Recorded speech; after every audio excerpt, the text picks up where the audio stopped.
கர்த்தருடைய பரிசுத்த நாமத்திற்கு மகிமை உண்டாவதாக. இந்த நாளிலே நம்முடைய வாழ்வுக்கு முக்கியமான ஒரு நடைமுறையான ஆலோசனையை பரிசுத்த வேத வசனங்கள் மூலமாக நாம் கற்றுக்கொள்ள போகின்றோம். அனைத்து தேவ பிள்ளைகளும் உன்னிப்பாக இதை கவனித்து உங்கள் வாழ்விலே நீங்கள் இதை நடைமுறைப்படுத்த வேண்டும் என்று மிக அன்போடு கேட்டுக்கொள்கிறேன். இதனால் வசனத்தில் சொல்லியிருக்கிறபடி நாம் செயல்படுவதால் நம்முடைய வாழ்விலே நிச்சயம் தேவனுடைய ஆசீர்வாதங்கள் கடந்து வரும். குறிப்பாக உங்கள் வேலைகள், உங்கள் தொழில்கள், உங்களுடைய கையின் பிரயாசங்கள், இவைகளில் ஒரு பெரிய ஆசீர்வாதம் இருக்கிறது. அதை பெற்றுக்கொள்வதற்கு இன்றைக்கு வேத வசனத்திலிருந்து சொல்லப்படுகிற தேவ வார்த்தைகள் உங்களுக்கு வழிவகை செய்யும். எனவே எல்லாருமே மிகுந்த கவனத்தோடு இதை கவனிக்க வேண்டும் என்று அன்போடு கேட்கிறேன். முதலாவது, கொலோசையருக்கு எழுதின நிருபம் 3வது அதிகாரம் 22ஆம் வசனம் தொடங்கி 4ஆம் அதிகாரம் 1ஆம் வசனம் வரைக்கும் நான் வாசிக்கிறேன். நீங்களும் அனைவரும் சேர்ந்து சத்தமாக தெளிவாக வாசிக்கும்படி அன்போடு கேட்டுக்கொள்கிறேன். அனைவரும் பரிசுத்த வேத புஸ்தகத்தை திருப்பலாம்.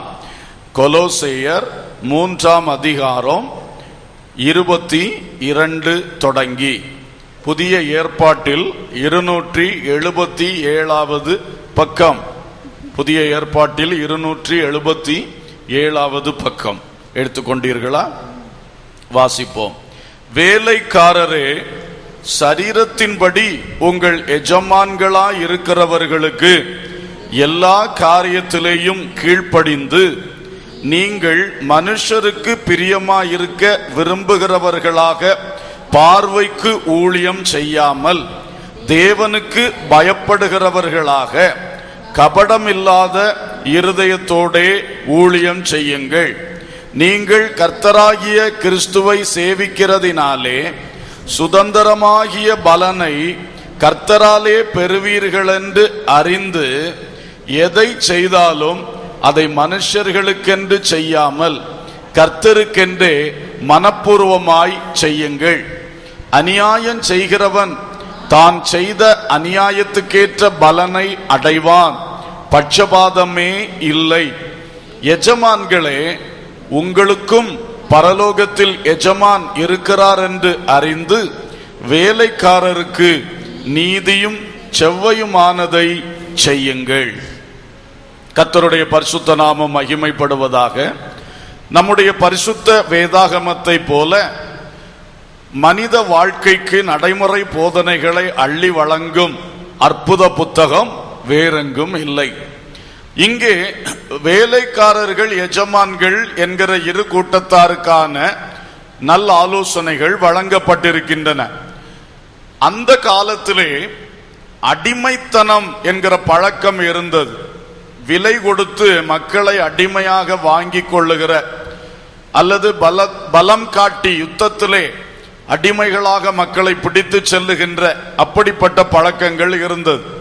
அப்படிப்பட்ட ஒரு அடிமையாக விலைக்கு வாங்கப்பட்ட ஒரு நபர் மற்ற மனிதர்களுக்குரிய எல்லா உரிமைகளை இழந்து அந்த எஜமானுக்கு ஒரு அடிமையாக வாழ்வார். ஒரு மிருகம் எப்படி ஒரு எஜமானுக்கு அடிமையா இருக்கிறதோ ஏறக்குறைய அது போலதான். அப்படி மனிதர்களும் அடிமைகளாக வாழ்ந்து கொண்டிருந்த காலம். அந்த காலத்தில் தான் இயேசு கிறிஸ்துவினுடைய நற்செய்தி உலகிற்கு வந்தது. அப்போஸ்தலன் பவுல் போன்றவர்கள் உலக நாடுகளிலெல்லாம் சென்று இந்த நற்செய்தியை அறிவித்தார்கள்.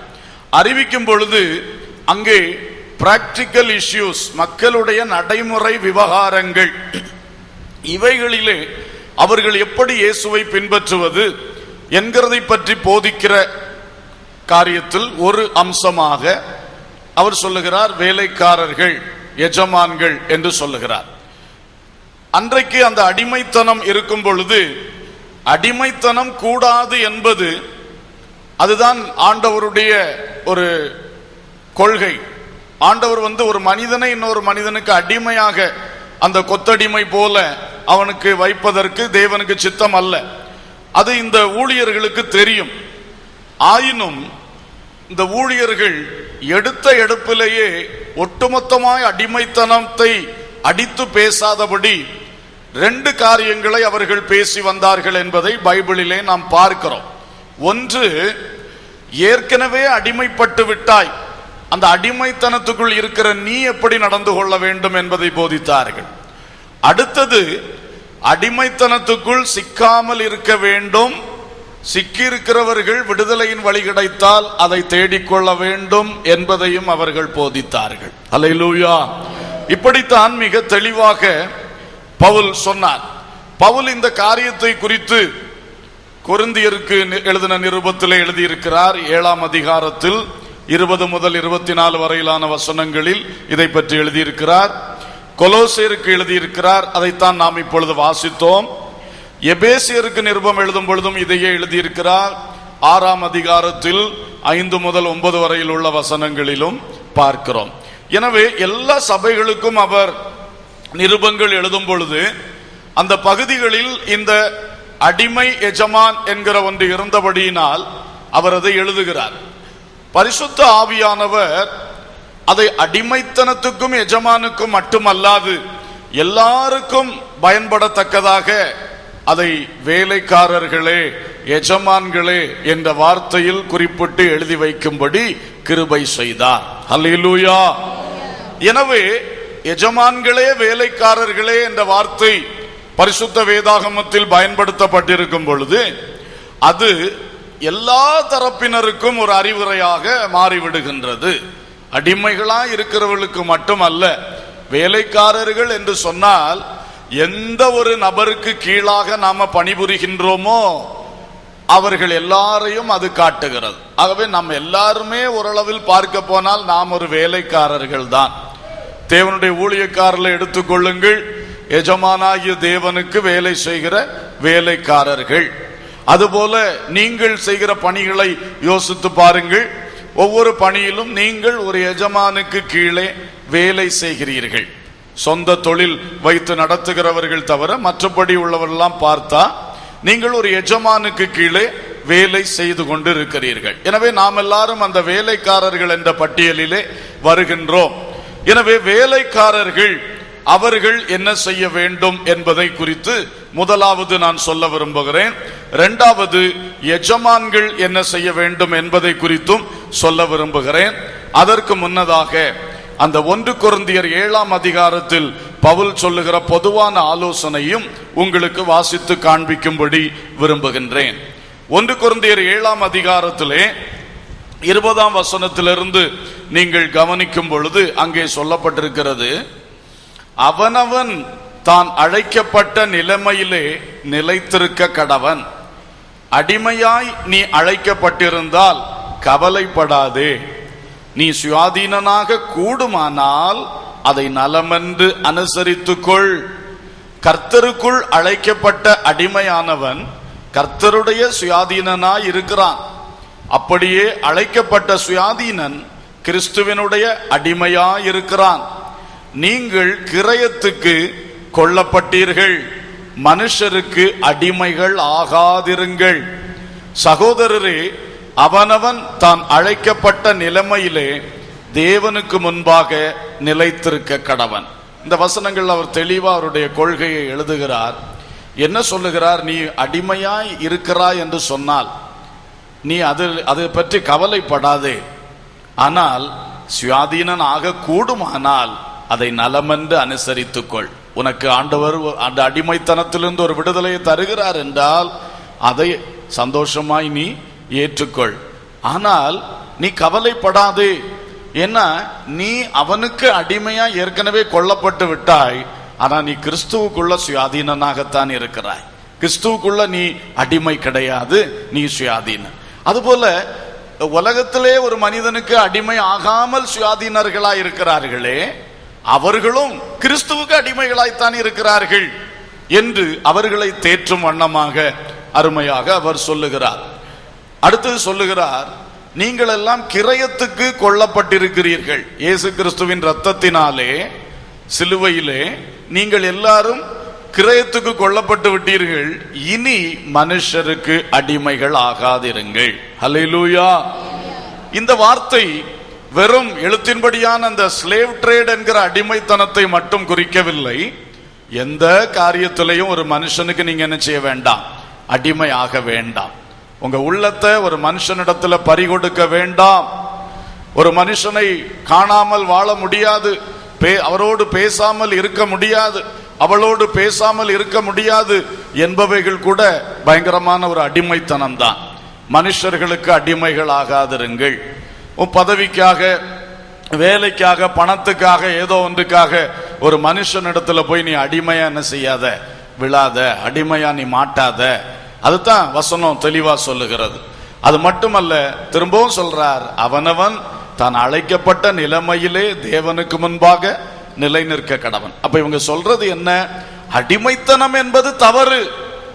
ஆனா உன்னாம விலை கொடுத்து வாங்கி அடிமைப்படுத்தி வச்சிருக்கிறான், அது ஒரு பழக்கம் இருந்து கொண்டு இருக்கிறது.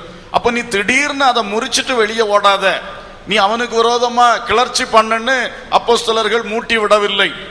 நீ எல்லாம் உன்னை அடிமைத்தனம் வைத்திருக்கிற எஜமானோடு எதிர்த்து நில்லு, அவன்கிட்ட பிரச்சனை பண்ணிட்டு வெளியே வா, அப்படி என்று அவர் ஒருபோதும் சொல்லாதபடி, உன்னை ஏதோ ஒரு கான்ட்ராக்ட் பேசிஸ்ல அவன் உன்னை எடுத்துட்டான், நீ அவனுக்கு அந்த நிலையிலேயே நீ நிலை கொண்டு இரு. ஆனால் கர்த்தர் உனக்கு விடுதலையை தரும் பொழுது நீ அதை நலமென்று என்ன செய்து கொள், அனுசரித்துக்கொள். ஹல்லேலூயா. எனவே அவர்கள் சொல்லுவது அடிமைத்தனம் தவறு. ஆனால் அடிமைத்தனத்தில் இருக்கிற நீ ஒரு ரிபல்லியஸ் நேச்சர்ல, ஒரு கிளர்ச்சி பண்ணுகிற, எதிர்க்கிற தன்மையோடு அங்கே கிரியை செய்யாதே. நீ கிறிஸ்துவுக்குள்ளான விசுவாசி, நீ அடங்கியிரு. கர்த்தர் உனக்கு விடுதலை தரும் பொழுது அந்த விடுதலையை சந்தோஷமா என்ன செய்து கொள், பெற்றுக்கொள். அல்லேலூயா.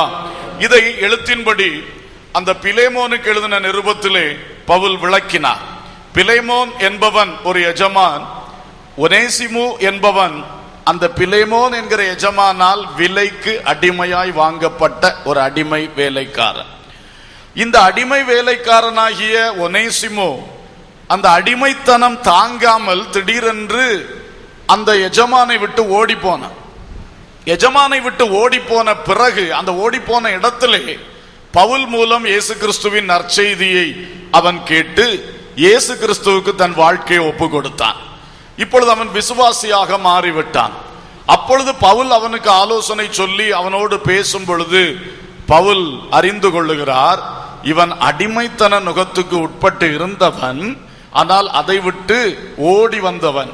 இப்பொழுது அவன் இயேசுவை ஏற்றுக்கொண்டிருக்கிறான். அப்ப பவுல் சொல்றாரு, நீ திரும்ப போய் அவனிடத்தில் இருக்க வேண்டும்.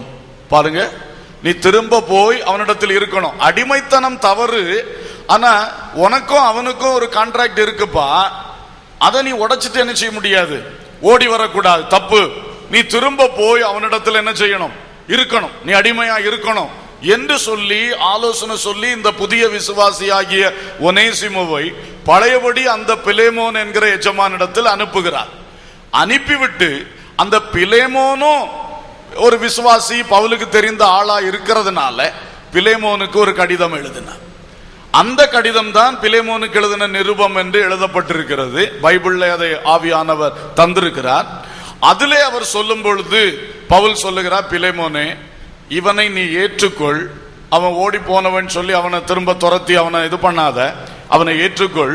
அது மட்டும் அல்ல பிலேமோனே, இவன் இப்பொழுது கிறிஸ்துவுக்குள் இருக்கிறான், என் குமாரனை போல இருக்கிறான், அதுபோல நினைத்து நீ வைத்துக்கொள் என்று சொல்லுகிறான். அப்ப இவனுக்கு சொல்றான், நீ போய் கீழ்ப்படிஞ்சிருன்னு சொல்லி. அவனுக்கு சொல்றான், இவன் கீழ்ப்படிஞ்சு இருக்கிறதுக்கு மறுபடியும் வர்றதுனால நீ அவனை கடுமையா நடத்தக்கூடாது, சாதா ஒரு அடிமையை போல நடத்தக்கூடாது, அவனை நீ என் குமாரனை போல நீ பாவித்து நடத்திக்கொள் என்று சொல்லி அவனுக்கும் ஆலோசனை சொல்லுகிறான்.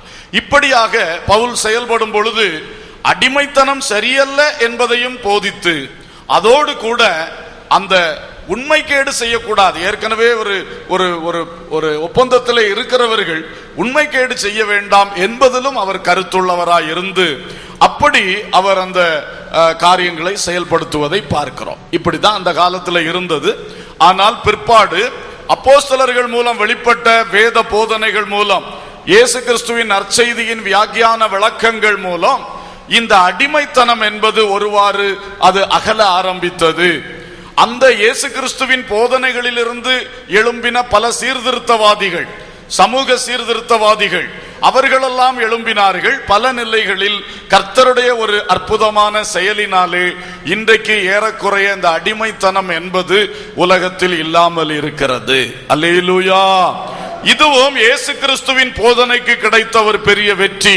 ஆமென். கரங்களை உயர்த்தி தேவனை மகிமைப்படுத்துவோம். அல்லேலூயா. உலகத்தில் அடிமைத்தனத்தை துரத்தினது இயேசு கிறிஸ்துவின் நற்செய்தி. ஆமென். கரங்களை தட்டி கர்த்தரை மகிமைப்படுத்துங்க.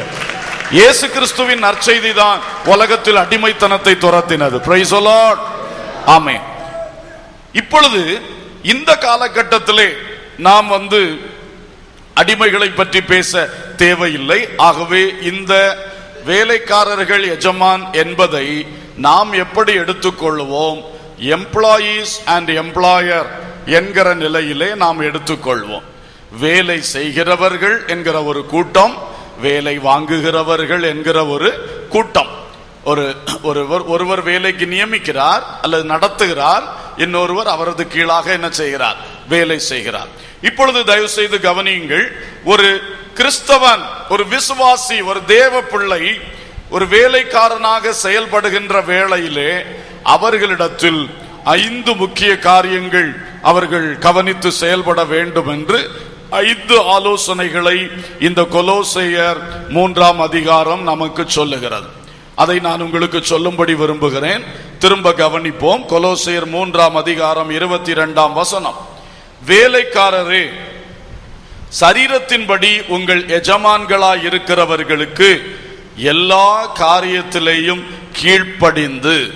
முதலாவது சொல்லப்படுகிற ஆலோசனை, நாம் யாருக்கு கீழே வேலை செய்கிறோமோ அவர்களிடத்தில் எல்லா காரியத்திலேயும் அவர்களுக்கு நாம் கீழ்ப்படிந்து இருக்க வேண்டும். இந்த வார்த்தையை நன்றாக பதித்துக் கொள்ளுங்கள். இது பைபிள் நமக்கு சொல்லுகிறது. உங்களை வேலை ஸ்தலத்திலே அல்லது கல்வி ஸ்தலத்திலே அல்லது ஊழியத்தின் காரியங்களிலே யார் நடத்துகிறார்களோ அந்த உங்களை நடத்துகிற ஒவ்வொருவருக்கும் நீங்கள் கட்டாயம் எல்லா காரியத்திலேயும் கீழ்ப்படிய வேண்டும் என்று பைபிள் மிக தெளிவாக சொல்லுகிறது. கீழ்ப்படியணும். கீழ்ப்படிதல் என்பது தேவன் நமக்கு வைத்திருக்கிற ஆசீர்வாதத்தை பெற்றுக்கொள்வதற்கான வழி. கீழ்ப்படிதல் இல்லாமல் தேவ ஆசீர்வாதத்தை யாரும் பெற்றுக்கொள்ள முடியாது. கீழ்ப்படிதல் இல்லாமல் உயர்வை கர்த்தருடைய கரத்திலிருந்து யாரும் என்ன செய்ய முடியாது? பெற்றுக்கொள்ள முடியாது. பைபிள் முழுக்க முழுக்க கீழ்ப்படிதலை தான் சொல்லிக்கொண்டே இருக்கிறது. கீழ்ப்படிதல் என்கிற அழகிய பண்பு யாருடைய உள்ளத்தில் நிறைந்து நிற்கிறதோ அவர்களுடைய ஆசீர்வாதத்தையும் அவர்களுடைய உயர்வையும் யாராலும் தடை செய்யவே முடியாது. அல்லேலூயா. கீழ்ப்படியாமை என்கிறது யாருக்குள் வந்துவிட்டதோ அவர்கள் என்ன நினைத்தாலும் ஆசீர்வாதம் அவர்கள் வாழ்க்கையில் தங்காது, உயர்வும் அவர்களுக்கு கிடைக்காது, கிடைத்தாலும் நிற்காது. இதுதான் ஒரு பரிதாப சூழ்நிலை. கீழ்ப்படியாமை என்பது ஒரு சுபாவம். கீழ்ப்படியாமை உள்ளத்திலே வளர இடம் கொடுத்து விட்டால் அது மனுஷருக்கு கீழ்ப்படியாமை உண்டாக்கும், தேவனுக்கு கீழ்ப்படியாமை உண்டாக்கும். எல்லா இடங்களிலும் அது கீழ்ப்படியாது. தன்னை நடத்துகிற ஒரு நபருக்கு கீழ்ப்படியாத ஒரு மனிதன் அல்லது ஒரு மனுஷி கண்டிப்பா தேவனுக்கு கீழ்ப்படியவே மாட்டாங்க. அவங்க சொல்லுவாங்க, நான் தேவனுக்கு மட்டும் கீழ்ப்படிவேன், மனுஷனுக்கு கீழ்ப்படிய மாட்டேன் அப்படிம்பார்கள். அதுவே பெரிய ஒரு பிளண்டர், பெரிய ஒரு தப்பு. கர்த்தருக்கு ஸ்தோத்திரம். நீ உன்னுடைய கண்காண உன்னை நடத்துகிற ஒரு மனுஷனுக்கே கீழ்ப்படிய மாட்டாய் என்றால் கண்காணாத தேவனுக்கு நீ என்ன செய்ய மாட்டாய்? கீழ்ப்படியவே மாட்டாய். இன்னொன்னு, அது ஏன் தெரியுமா? கீழ்ப்படிதல் என்பது ஒரு சுபாவமாக்கும். அப்போ மனுஷனுக்கு நீ கீழ்ப்படியலைன்னா அந்த சுபாவம் உனக்குள்ள இருக்கிறது தெரியுது. நீ கீழ்ப்படியாமையின் சுபாவத்தோடு இருக்கிறாய். அப்ப நீ கண்டிப்பா தேவனுக்கு என்ன செய்ய மாட்டாய்? கீழ்ப்படிய மாட்டாய். அதுதான்.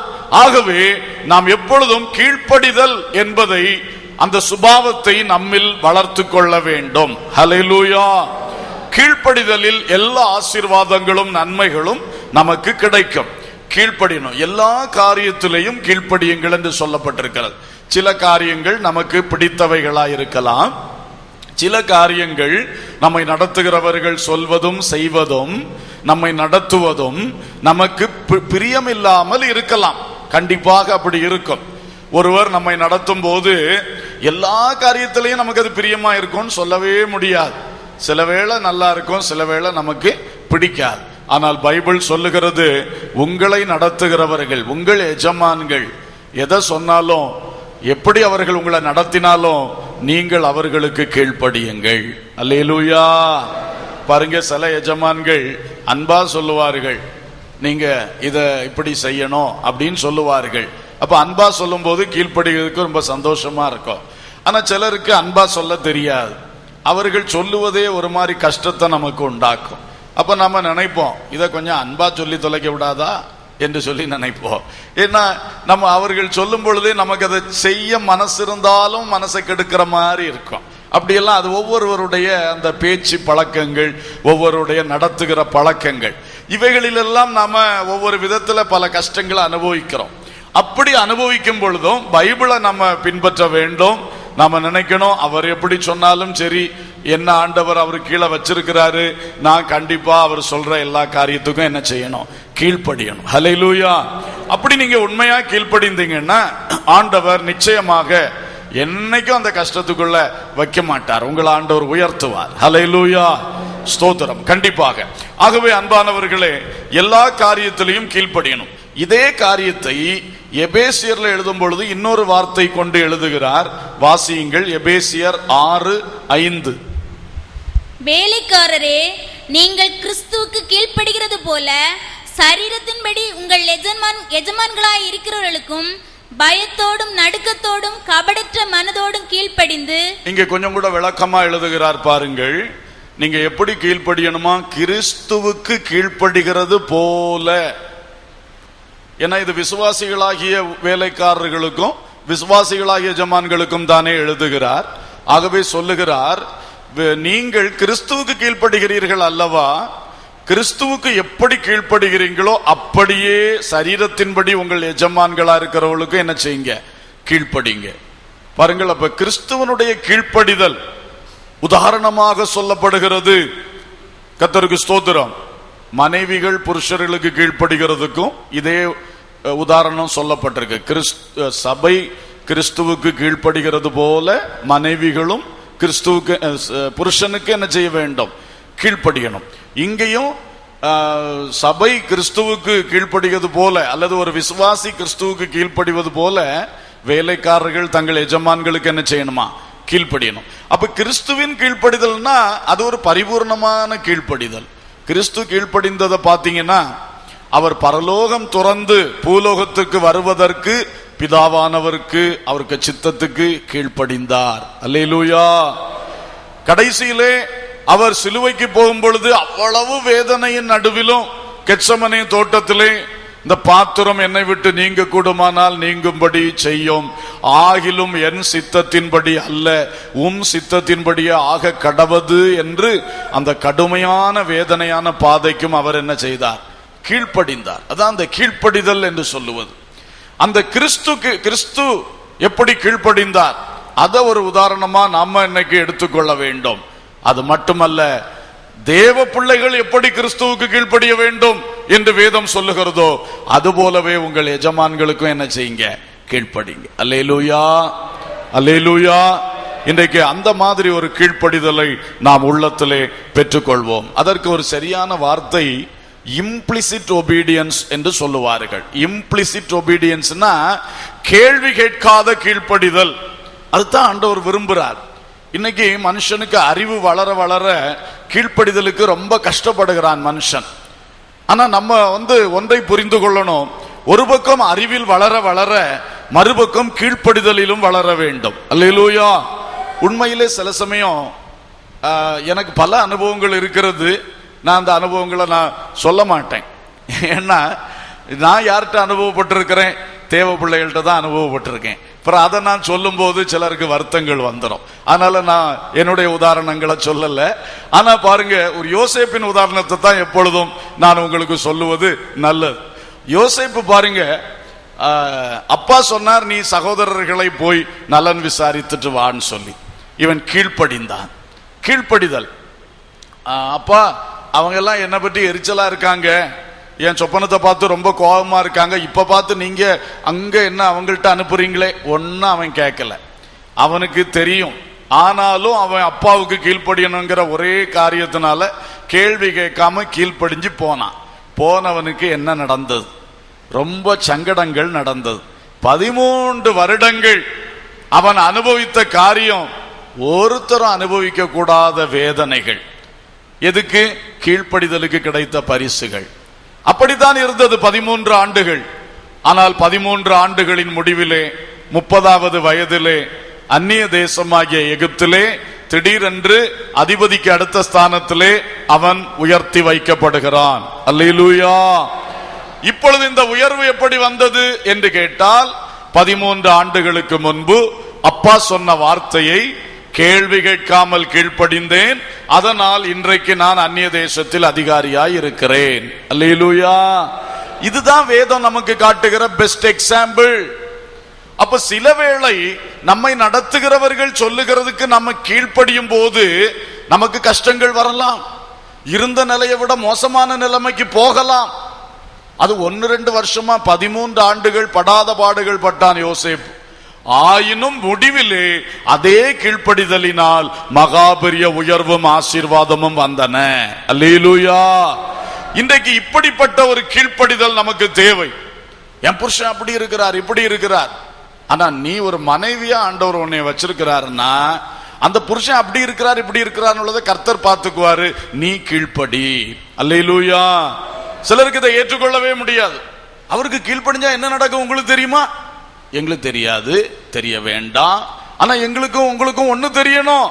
நீ மனைவியா இருக்கனால கீழ்ப்படிஞ்சுதான் ஆகணும், பைபிள் சொல்லுது. அல்லேலூயா. அது தெரியணும். கீழ்ப்படிந்தால் ஒருவேளை நீங்க நினைக்கிறது மாதிரி முதல்ல கொஞ்சம் கஷ்டமான காரியங்கள் நடக்கலாம். நான் இல்லைன்னு சொல்லல, யோசேப்பு நடந்த மாதிரி. ஆனா நீங்க கீழ்ப்படுகிறீர்கள் என்ற ஒரே காரணத்தினாலே கர்த்தர் அதே கஷ்டங்களை தலைகீழா மாற்றி ஒரு பெரிய நன்மையை உங்க வாழ்க்கையில செய்வார். எத்தனை பேர் விசுவாசிக்கிறீங்க? அல்லேலூயா. இதுதான் ரகசியம். என்ன கீழ்ப்படி என்று சொல்லுவது கர்த்தர், கீழ்ப்படுகிறவர்களை உயர்த்துவதும் ஆசீர்வதிப்பதும் அவருடைய வேலை. ஆமென். அப்படி கீழ்ப்படுகிறவர்களை உயர்த்தாமல் இருக்கவே மாட்டார், ஆசீர்வதிக்காம இருக்கவே மாட்டார். ஆனா இன்னைக்கு சாத்தான் இந்த கீழ்ப்படிதலுக்கு எதிராக பல கருத்துக்களை மனுஷ உள்ளங்கள்ல போட்டுக்கிட்டே இருப்பான். அது அப்படி, இது இப்படி, இவருக்கு போய் கீழ்ப்படியலாமா, அவளுக்கு போய் கீழ்ப்படியலாமா, அந்த மனுஷனுக்கு கீழ்ப்படியலாமா என்று ஏதாவது சொல்லிக்கிட்டே இருப்பான். கீழ்ப்படியாமையில் உங்களை தள்ளும் பொழுது உங்களுக்கு ஆசீர்வாத குறைவு, உங்களுக்கு வர வேண்டிய உயர்வுகள் வராது. அதுதான் சாத்தானுக்கு வேணும். அதனாலதான் இன்றைக்கு கீழ்ப்படியாம இருக்கிறதுக்கு பல காரியங்களை கொண்டு வந்துட்டே இருக்கிறான். அல்லேலூயா. எனவே கீழ்ப்படிதல் கிறிஸ்து, திரும்ப வாசிங்க, கிறிஸ்துவுக்கு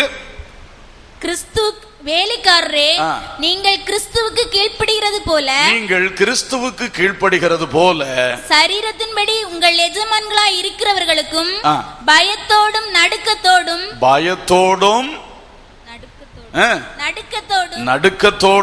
கபடற்ற மனதோடும் கீழ்ப்படிந்து மனதோடும் கீழ்ப்படிங்க. எவ்வளவு அடிஷனல் பாயிண்ட்ஸ் கொடுக்கிறார் பாருங்க. உங்க சரீரத்தின்படி உங்களுக்கு எஜமான்களா இருக்கிறவங்களுக்கு எப்படியெல்லாம் நீங்க கீழ்ப்படிய வேண்டுமா? நீங்கள் பயத்தோடு கீழ்ப்படியணுமா? கிறிஸ்துவுக்கு எப்படி நீங்க பயத்தோடு கீழ்ப்படுகிறீங்க, அதுபோல பயத்தோடு கீழ்ப்படியுங்க, நடுக்கத்தோடு கீழ்ப்படியுங்க, கபடற்ற மனதோடு கீழ்ப்படியுங்க. அல்லேலூயா. ஒரு பயம் இருக்கணும். இவர் என்னை நடத்துகிறவர், இவர் என்னை வைத்து வேலை வாங்குகிறவர், எனக்கு சம்பளம் கொடுக்கிறவர், இல்லையா? அந்த ஒரு பயம் நமக்கு இருக்கணும். ஒரு மதிப்பு கலந்த பயம் எப்பொழுதும் இருக்க வேண்டும். கிறிஸ்துவை நாம் நினைக்கும் பொழுது அந்த மதிப்பு கலந்த பயம் இருக்கிறது. அதுபோல உங்களை நடத்துகிறவங்களுக்கும் உங்களை வேலை வாங்குறவங்களுக்கும் நீங்க கொடுங்க. அடுத்தது சொல்லி இருக்கு, பயத்தோடும் நடுக்கத்தோடும். இது இன்னும் அதிகமா இருக்கு, நடுக்கத்தோடும். அப்ப அவ்வளவு தூரம் உண்மையிலே ஒரு நல்ல ஒரு மதிப்போடு நீங்க கீழ்ப்படிய வேண்டும் என்பது. கபடற்ற மனதோடும். நம்ம இன்னைக்கு பலரும் பாருங்க, அரசியல்வாதிகள்கிட்ட எல்லாம் போய் காலில் விழுறதெல்லாம் பார்க்கிறோம். நம்ம இவங்க எல்லாம் நல்ல மனசோடைய காலில் விழுவாங்க? ஒரு நாளும் கிடையாது. கர்த்தருக்கு ஸ்தோத்திரம். பாருங்க, சும்மா பயந்து, அது வித்தியாசமான பயம். பதவிக்காக, பணத்துக்காக, இப்படிப்பட்ட காரியத்துக்காக உள்ளத்துல ஏசிக்கிட்டே என்ன பண்ணுவாங்க, போய் காலில் விழுவாங்க. அந்த மாதிரி அல்ல. இது கபடற்ற மனதோடு மதிக்க வேண்டும், மதித்து கீழ்ப்படிய வேண்டும். அல்லேலூயா. கபடற்ற மனசு உள்ளத்துல இவனுக்கு போய் நம்ம கீழ்ப்படியணுமே, இவன் என்ன, அவன் என்ன, அவ என்ன, இவ என்ன, இந்த மாதிரி வித்தியாசமான சிந்தனைகளை நம்ம உள்ளத்துல வளர்த்துக்கிட்டு அங்க போய் ரொம்ப பயபக்திய போல கீழ்ப்படிதல போல காட்டுவது மாய்மாலம். அப்படி தேவ பிள்ளைகள் செய்யக்கூடாது. உண்மையிலே உங்க மேல ஆண்டவர் யார வச்சிருக்காங்களோ அவங்கள மதிக்கணும், உங்க உள்ளத்துல மதிக்கணும். உங்க செய்கையில மட்டும் அல்ல, உள்ளத்திலையும் மதிச்சு அவங்க சொல்றதுக்கு நீங்க என்ன செய்யுங்க, கீழ்ப்படிங்க. அல்லேலூயா. இதெல்லாம் எப்படி ஸ்டார்ட் ஆகும் தெரியுமா? பள்ளிக்கூடத்திலே பாக்குறோம், பிள்ளைகள் ஸ்கூலுக்கு போவாங்க, அங்க ஒரு டீச்சர் வருவாங்க, பாடம் எடுப்பாங்க. முதல் நாள் 2 நாள் 3 நாள்லாம் போகும்போது நல்ல மதிப்பா இருக்கும். அப்புறம் பார்த்தா பக்கத்துல லேசா பேசிக்கிடுவார்கள். பேசி பேசி வரும்போது, டேய் இந்த டீச்சர் பாடம் எடுக்கிறது போர் அடிக்கல அப்படின்மா ஒருத்தன் உடனே ஆமாம்பா. இதுல இருந்து ஆரம்பிக்கும் ஒரு கம்பெனி. இவங்க ஒரு 2-3 பேருக்குள்ள என்ன ஆயிரும், அந்த டீச்சர் மேல ஒரு கிண்டல், ஒரு கேலி, சும்மா அப்படி ஒரு குறைய பேசுறது, இப்படி ஸ்டார்ட் பண்ணுவாங்க. பண்ணி பண்ணி பண்ணி இதுக்கு ஒரு குரூப் சேர்ந்துரும். எனக்கு இதுக்குன்னே ஒரு குரூப் இருக்கும் பாருங்க, இனத்தோடு சேரும்னு சொல்ற மாதிரி அந்த கிளாஸ் ரூமுக்குள்ளே சேர்ந்துரும். பிறகு என்ன பண்ணுவார்கள், அப்படியே ஆரம்பிச்சிருவார்கள். பாடமே கவனிக்க மாட்டாங்க. என்ன பாடம் எடுத்தாலும் இவங்களுக்குள்ள வேற ஓடிக்கிட்டே இருக்கும். இதுதான். இதே மாதிரி கம்பெனியில அப்படிதான் வேலை செய்யும். முதல்ல நல்லா போவார்கள், பிறகு பார்த்தா மேனேஜர் சீட்ல இருக்க வரைக்கும் வேலை செய்யிட்டே இருப்பார்கள். அவர் அந்த பக்கம் போனா உடனே இங்க ஆரம்பிச்சிருவாரு. அவர் எப்போ அவர் இல்லையோ உடனே அவரை பற்றி தான் இங்க வரணும்னு என்ன செய்துட்டு இருக்கோம், ஓடிக்கிட்டே இருக்கும். இதே தான் எங்கும் நடக்குது. கர்த்தருக்கு ஸ்தோத்திரம். அதனால நம்ம ரொம்ப கேர்ஃபுல்லா இருக்கணும். நம்ம இந்த மாதிரி காரியத்துக்கு போக கூடாது. ரட்சிக்கப்படாத காலங்கள்ல இதெல்லாம் நம்ம செஞ்சிருக்கிறோம். அதெல்லாம் ஆண்டவர் கிருபையா மன்னிச்சார், ரத்தத்தினாலே கழுவினார். இனி விசுவாசிகள் ஆன பிறகு தேவ பிள்ளைகளா இருந்து கொண்டு இப்படிப்பட்ட ஆட்களோட போய் நம்மளும் என்ன செய்யக்கூடாது, பேசக்கூடாது. ஏன்னா கர்த்தர் நமக்கு சொல்லி இருக்கிறார். அந்த நபர் ஒருவேளை எப்படிப்பட்டவரோ நமக்கு தெரியாது. ஒருவேளை சிலர் எல்லாம் டீச்சர்னு சொல்லுவாங்க, நான் சரியான டீச்சிங் இது அவங்கள்ட்ட இருக்காது. ஒருத்தர் பெருசா மேனேஜர்னு சொல்லுவாரு, அந்த மேனேஜருக்குள்ள சரியான காரியம் அவர்கிட்ட இருக்காது. உண்மைதான், எல்லாம் இருக்கு, குறைகள் நிறைகள் எல்லா இடத்துலயும் இருக்கு. ஆனாலும் நம்மள்ட்ட ஆண்டவர் எதிர்பார்க்கிறது என்னன்னா, நீ கீழ்ப்படி, நீ பயத்தோடும் நடுக்கத்தோடும் கபடற்ற மனதோடும் நீ என்ன செய், கீழ்ப்படி. அல்லேலூயா. இது நம்முடைய ஆசீர்வாதத்திற்காக பரிசுத்த வேதம் நமக்கு சொல்லுகிறது. ஆகையினாலே நம்மை நடத்துகிற யாரையும் உங்களுடைய ஏரியாவை நீங்க பார்த்துக்கிடுங்க. உங்க ஒவ்வொருத்தருடைய லைஃபும் வித்தியாசம். உங்களுக்கு யாரெல்லாம் ஆண்டவர் மேல வச்சிருக்கிறார், பள்ளிக்கூடத்திலையா, கல்லூரியிலையா, தொழில் ஸ்தலத்திலையா, வேலை பார்க்கிற ஆபீஸ்லயா, அல்லது தோட்டத்துல, விளையில, வயல்ல வேலை செய்யற இடத்துலயா, எங்கேயானாலும் அதே போல ஊழியத்தையும் சேர்த்து கொள்ளுங்க. சபையிலே உங்களை நடத்துறதுக்கு ஆண்டவர் ஒரு சண்டே ஸ்கூல் டீச்சரா இருக்கீங்கன்னா உங்களுக்கு ஒரு நடத்துறதுக்கு ஒரு செக்ரட்டரியா வச்சிருக்கிறாரா, ஒரு யூத்தா இருந்தீங்கன்னா யூத் லீடர் ஒருத்தரை வச்சிருக்கிறாரா, சபையில ஒரு ஊழியக்காரரை வச்சிருக்கிறாரா. எல்லாருக்கும் நம்ம என்ன செய்யணும், கீழ்ப்படிய வேண்டும் என்று கர்த்தர் விரும்புகிறார். அல்லேலூயா. இந்த கீழ்ப்படிதலினாலே நிச்சயமாய் ஆசீர்வாதங்கள் நமக்கு இருக்கின்றது. இன்னும் ஒரு வசனம் கூட கீழ்ப்படிதலுக்காக சொல்ல விரும்புகிறேன். ரோமருக்கு எழுதின நிருபம் 13ஆம் அதிகாரம் 1ஆம் வசனம். ரோமர் 13:1. எந்த மனுஷனும் மேலான அதிகாரம் உள்ளவர்களுக்கு கீழ்ப்படிய கடவன், ஏனென்றால் தேவனாலே அன்றி ஒரு அதிகாரமும் இல்லை, உண்டாயிருக்கிற அதிகாரங்கள் தேவனாலே நியமிக்கப்பட்டிருக்கிறது. ஸ்தோத்திரம். இந்த வசனம் மிக தெளிவாக சொல்லப்பட்டிருக்கிறது. எந்த மனுஷனும் யாரா இருந்தாலும் நீங்க மேலான அதிகாரம் உள்ளவர்களுக்கு என்ன செய்யணும், கீழ்ப்படிய கடவன். கீழ்ப்படிய கடவன் ரொம்ப ஸ்ட்ராங்கா சொல்லி இருக்கு. நீ உனக்கு மேல அதிகாரம் உள்ள யாரா இருந்தாலும், எத்தனை லெவல்ஸ் அங்க இருந்தாலும், உனக்கு நேரடி மேல இருக்கக்கூடிய ஒரு ஆள் இருக்கிறார், அதுக்கு மேல இருக்கிற ஆள் இருக்கு, அதுக்கு மேல இருக்கிற ஆள் இருக்கலாம். எல்லா மேலான அதிகாரங்களுக்கும் கட்டாயம் என்ன செய்து ஆகணும், கீழ்ப்படிய கடவன். ஏனென்றால் தேவனாலே அன்றி ஒரு அதிகாரமும் இல்லை. இதை நீங்க எல்லாம் நல்ல மனதில் புரிஞ்சுக்கிடுங்க. தேவனாலே அன்றி சொல்லுங்க, ஒரு அதிகாரமும் இல்லை. இப்ப நம்ம நாளைக்கு ஓட்டு போட போறோம். அப்புறம் 19ஆம் தேதியா எலெக்ஷன் ரிசல்ட் வரப்போகுது. அப்ப ஆண்டவர் தமிழகத்தை ஆளும்படி அதிகாரிகளை ஏற்படுத்துவார். அது யார் ஏற்படுத்துறது சொல்லுங்க, வாய் திறந்து கொஞ்சம். நீங்களும் நானுமா? நம்ம சொல்லுவோம் மக்களாட்சி, நாங்க தானே ஓட்டு போட்டோம், நீங்க என்ன ஓட்டு போட்டாலும் ஆண்டவர் உள்ளங்களை அங்க சரிப்படுத்தி அவர் ஒரு ஆளை கொண்டு வர்றதுக்கு அவர் உள்ளத்துல நினைச்சிருப்பார், அதுதான் கொண்டு வருவார். அல்லேலூயா. அதான் பைபிள் சொல்லுது. அது யாரால ஏற்படுத்தப்படுகிறது? தேவனால. சந்தேகமே இல்லை. அப்போ நீங்க முதலமைச்சரை கேலி பண்ணலாமா, கிண்டல் பண்ணலாமா? அமைச்சர்களை நம்ம கிண்டல் கேலி பண்ணலாமா? பாருங்க, எல்லாரையும் நம்ம மதிக்கணும் அல்லவா? நமக்கு மேல இருக்கிற அதிகாரங்களை நம்ம என்ன செய்யணுமா? மதிக்கணும். கர்த்தருக்கு ஸ்தோத்திரம். சரி, தேவனாலே அன்றி ஒரு அதிகாரமும் இல்லை. உண்டாயிருக்கிற அதிகாரங்கள் தேவனாலே நியமிக்கப்பட்டிருக்கிறது. எல்லாம் காட் அப்பாயிண்டட் தான். God appointed. எங்க ஆனாலும் சரிதான். கர்த்தருக்கு ஸ்தோத்திரம். ஒருவேளை நீங்க போவீங்க, அவரை போய் பார்த்தோன்னே அவர் தெரியும், ஓஹோ இவர் கிறிஸ்தவர் அல்ல, இவர் பக்கா கிறிஸ்தவருக்கு எதிரான ஒரு ஆளு அப்படின்னு நமக்கு தெரிஞ்சாச்சு பார்வையிலே. அதனால அவரை மதிக்காண்டாமா? அப்படி ஒரு மாதிரி ஏனோ தானோ நடந்துட்டு வரதா அது கிறிஸ்துவ பிரியமா இருக்குமா? இல்ல. அந்த மனுஷன் யாரா இருக்கட்டு, அவன் ஒரு அதிகாரத்துல உட்கார்ந்து இருக்கிறான். நம்ம அங்க போகும்பொழுது அந்த அதிகாரத்துக்கு நம்ம மதிப்பு கொடுத்தே ஆக வேண்டும். அல்லேலூயா. இதே மாதிரி அவங்கள தோற்றத்திலேயோ அவங்க செயல்பாட்டிலேயோ அவங்களுடைய காரியங்கள்ல எது இருந்தாலும் அதை நாம் எடுத்துக்கொள்ளாதபடி நமக்கு தேவனுடைய வசனம் சொல்லுகிறது, அந்த அதிகாரமும் யார் வச்சதுதான்? தேவன் வைத்ததுதான். அல்லேலூயா. அதனால நான் தேவனை கனம் பண்றதுனால அந்த தேவன் வைக்கிற ஒரு அதிகாரத்துக்கும் நான் இப்ப என்ன செய்யறேன்? கனம் கொடுக்கிறேன். இதுதான் ஆண்டவர் நம்மகிட்ட எதிர்பார்க்கிறது. எனவே இன்றைக்கு நம்முடைய மனநிலைகளை சற்று சீர்படுத்திக் கொள்வோம். எந்த அதிகாரமா இருந்தாலும் அதை நம்ம மதித்து பேசவும், மதித்து நடக்கவும், கீழ்ப்படியவும் எப்பொழுதும் கற்றுக்கொள்வோம். அதனால் நமக்கு தேவ ஆசீர்வாதங்கள் பெருகும். அல்லேலூயா, அல்லேலூயா. சரி, கீழ்ப்படிதல். இரண்டாவதாக இந்த வேலைக்காரர்களுக்கு பைபிள் சொல்லுகிற ஆலோசனை என்னவென்றால், கொலோசையர் 3ஆம் அதிகாரத்தின் 22ஆம் வசனத்தின் 2வது பகுதியை பாருங்கள்.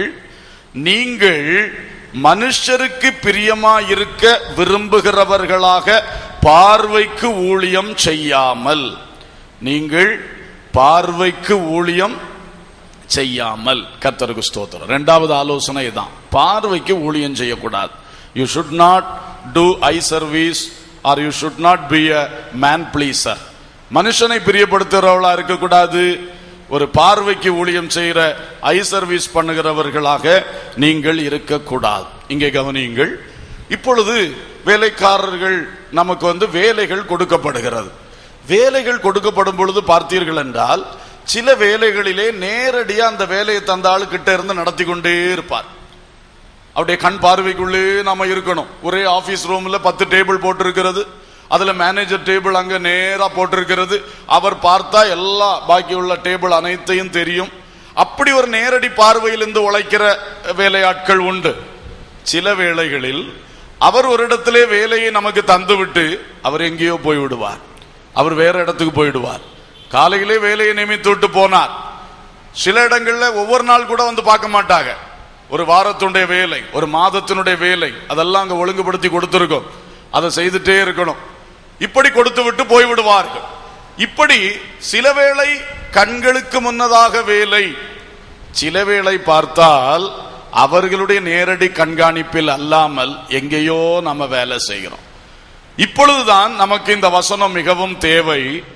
நீங்கள் அந்த இடத்திலும் அந்த மனுஷன் உங்களை பார்க்காவிட்டாலும் அவனுக்கும் எஜமானா இருக்கிற கர்த்தர் நம்மை பார்த்து கொண்டிருக்கிறார் என்கிற ஒரு அறிவோடு உணர்வோடு உண்மையாய் செய்ய வேண்டியதை செய்ய வேண்டும். அல்லேலூயா, அல்லேலூயா.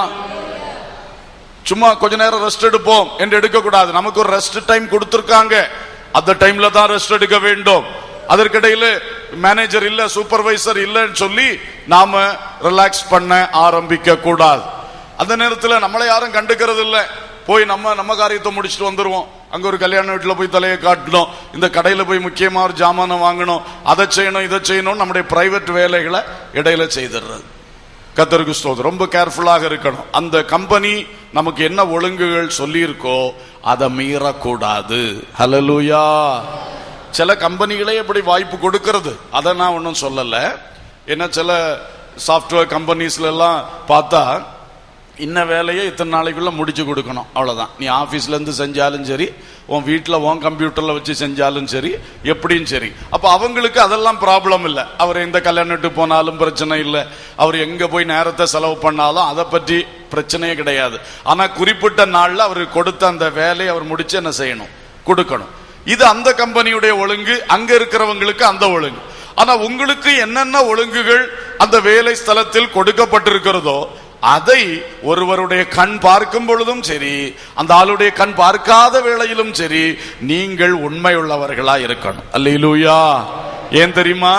உங்களை உயர்த்துகிறவர் அந்த மனுஷன் அல்ல, உங்களை உயர்த்துகிற எஜமான் மேலே இருந்து பார்த்து கொண்டிருக்கிறார். அல்லேலூயா. அந்த எஜமான் ஒரு சின்ன ஒரு சிந்தனையை கொடுத்துட்டாருன்னா இந்த எஜமான் உங்களுக்கு உயர்வை கொடுத்துருவான். Price the Lord.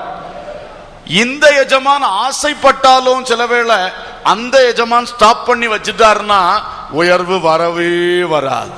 நான் இப்ப சொன்னது உங்களுக்கு புரிஞ்சுதா? இது சத்தியம்.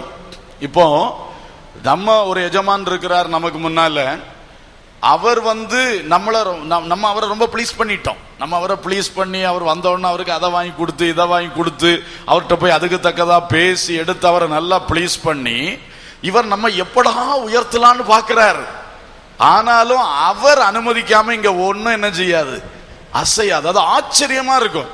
இந்த மனுஷன் நினைப்பாரு, நான் உன்னை எப்படியாவது மேல கொண்டு வந்தோன்னு பாக்குறேன்டா, நடக்கலடா, அப்படிதான் இவர் சொல்லுவாரு. அவருக்கு முடியாது.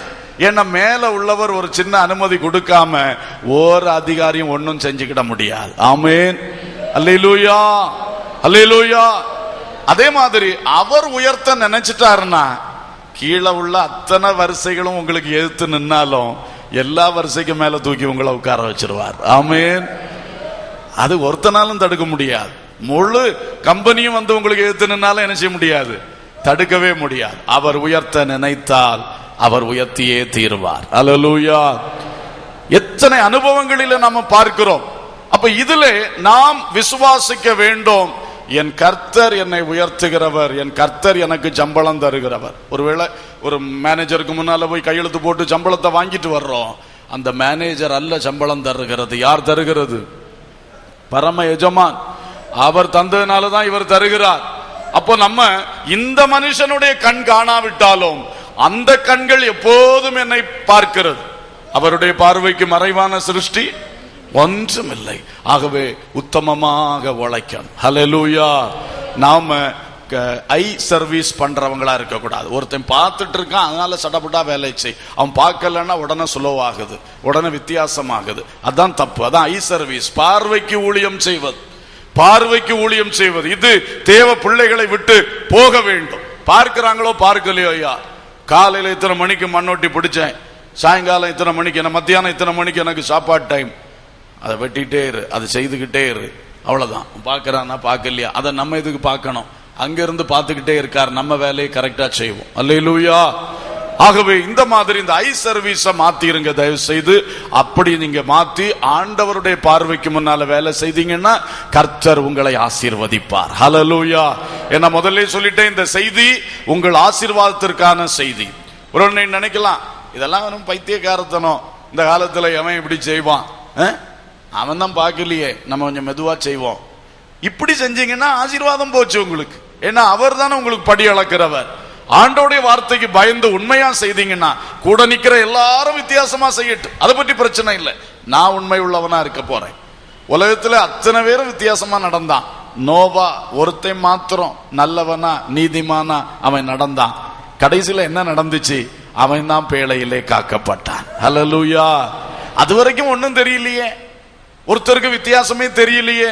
அது மாதிரிதான் இன்னைக்கு 4 பேர் உழைக்கிற இடத்துல 3 பேர் வித்தியாசமா தான் இருப்பாங்க. எல்லாம் குறுக்கடான உலகம் அல்லவா, மோசமான உலகம் அல்லவா, தந்திரம் பிடிச்ச உலகம் எப்படி இருக்கும்?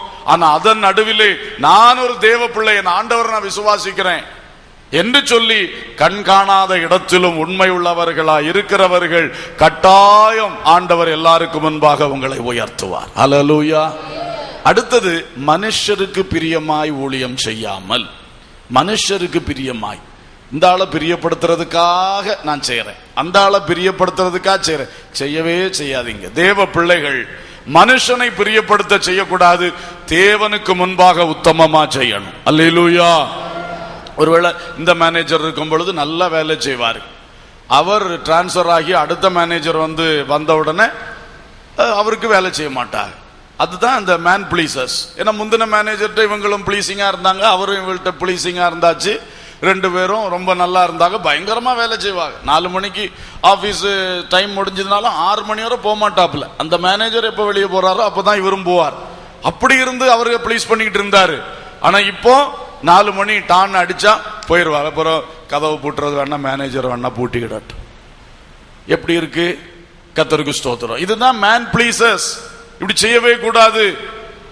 ஒரே எஜமானுக்கு நல்லா இருந்துட்டு அடுத்த எஜமானுக்கு நல்லா இருக்கிறது இல்ல. ஊழியங்கள்லயும் பல இடத்துல நடக்கிறது பாருங்க.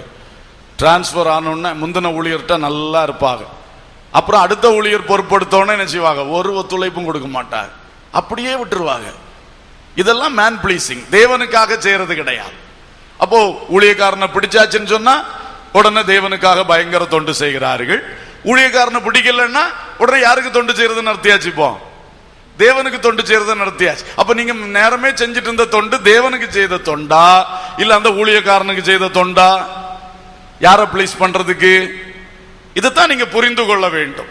ஆகவே நாம எப்பொழுதுமே மேன் பிளீசர்ஸா இருக்க கூடாது, மனுஷனை பார்க்க கூடாது. இது ஒரு மேனேஜர், இவருக்கு பேர் என்னது, நாளைக்கு இன்னொரு மேனேஜர் வருவார், அவருக்கு வேற ஒரு பேர் இருக்கும். அதனால நான் இந்த பேரையும் அந்த பேரையும் பார்க்க போகல. ஒரு மேனேஜர் இருக்கிறார், அவருக்கு நம்ம கரெக்டா அந்த கம்பெனி சொல்ற வேலைகளை செஞ்சு கொடுத்துட்டே இருப்போம். இதே மாதிரிதான் இன்னைக்கு ஒரு ஊழியர் இருக்கிறார், நாளைக்கு ஒரு ஊழியர் இருப்பார். பவுல் சொல்லிட்டார்ல, என் பேரு பவுல், அவன் பேரு அப்பல்லோ, இன்னொருத்தன் பேரு கேபா. எங்களை எல்லாம் நீங்க பேர் வச்சு பார்க்காதீங்க, கர்த்தருடைய ஊழியக்காரர்கள் என்று பொது பேர்ல பாத்துருங்க. அல்லேலூயா.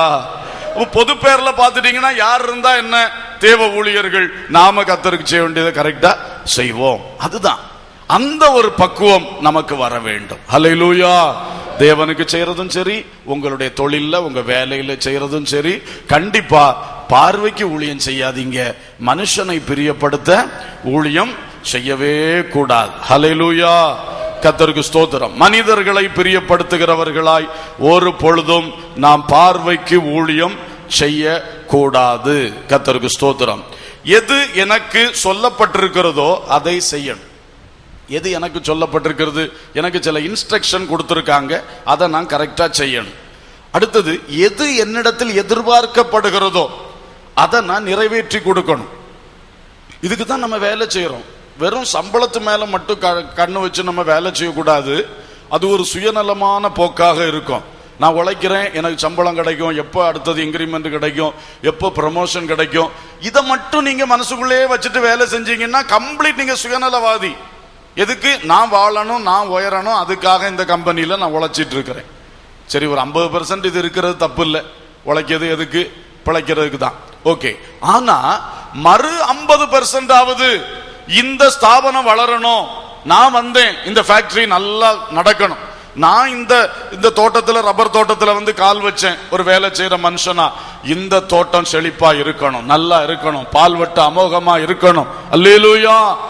இது வேணும் பாருங்க நமக்கு. What is instructed to you, எது உனக்கு சொல்லப்பட்டு அதுபடியே செய்யணும், அதுபடியே செய்யணும். சில நமக்கு பழக்கம் இருக்கலாம், அந்த தோட்டத்துல வேலை செய்யும்போது நான் இப்படிதான் செஞ்சேன், ஆனா இந்த தோட்டத்துல வந்தோடனே இவர் சொல்றாரு இல்ல நீ இப்படி தான் செய்யணும். அது அவருக்கு இன்ஸ்ட்ரக்ஷன், அவருக்கு ஆலோசனை, வழிகாட்டு. நமக்கு இப்படியும் செய்யலாம், அந்த மனுஷன் ஏன் இப்படி சொல்றாருன்னு நமக்கு தோணுது. என்ன சொல்லுறாரோ அதுதான் செய்யணும். அந்த ஆள் நம்மள வேலைக்கு கூப்பிட்டுருக்காரு, அந்த ஆள்கிட்ட நம்ம சம்பளம் வாங்குறோம். அப்ப அவர் என்ன இன்ஸ்ட்ரக்ஷன் கொடுத்தாரோ அதுபடி செய்கிறது தான் தேவனுக்கு முன்பாகவும் உத்தமம். அல்லேலூயா. இதைத்தான் நம்ம புரிஞ்சுக்கணும். எல்லாம் ஒண்ணுதான், ஒரே பால்வெட்டு தான். ஆனா ஒவ்வொரு எஜமானுக்கும் ஒவ்வொரு காரியம் இருக்கு, அவங்க சொல்றாங்க. அடுத்து ஒவ்வொரு எதிர்பார்ப்பு இருக்கு, எக்ஸ்பெக்டேஷன்.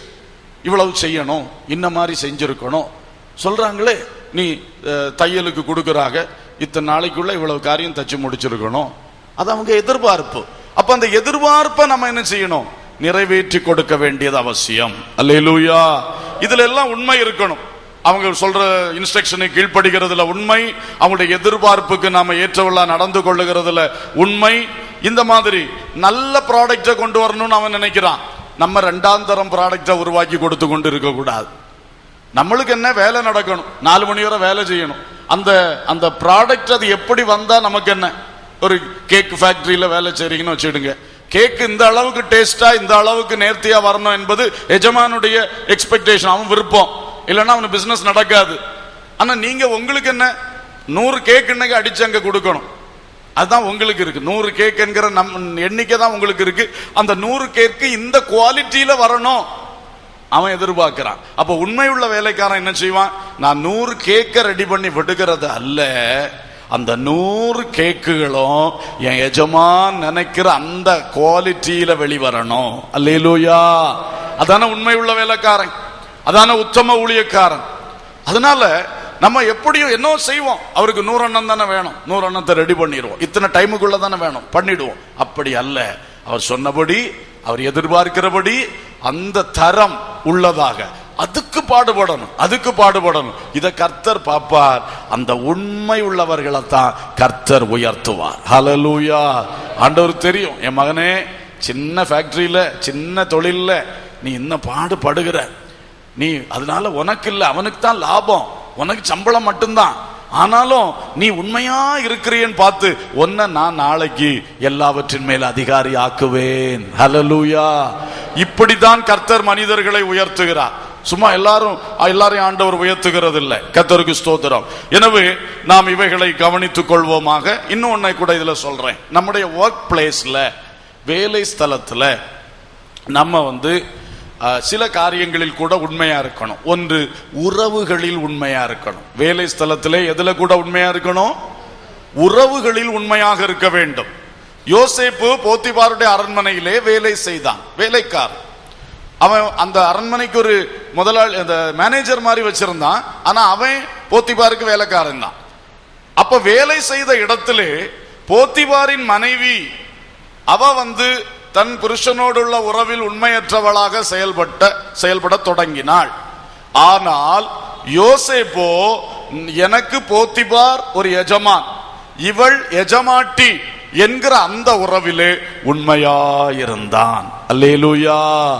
அந்த உறவில் உண்மைகேடு காட்டவில்லை. கர்த்தர் அவனை அந்நிய தேசத்தில் அநேகத்தின் மேல் அதிகாரியாக மாற்றினார். Price the Lord. உண்மையுள்ள மனுஷன் அவன் உயர்த்தப்படுவான் கண்டிப்பாக.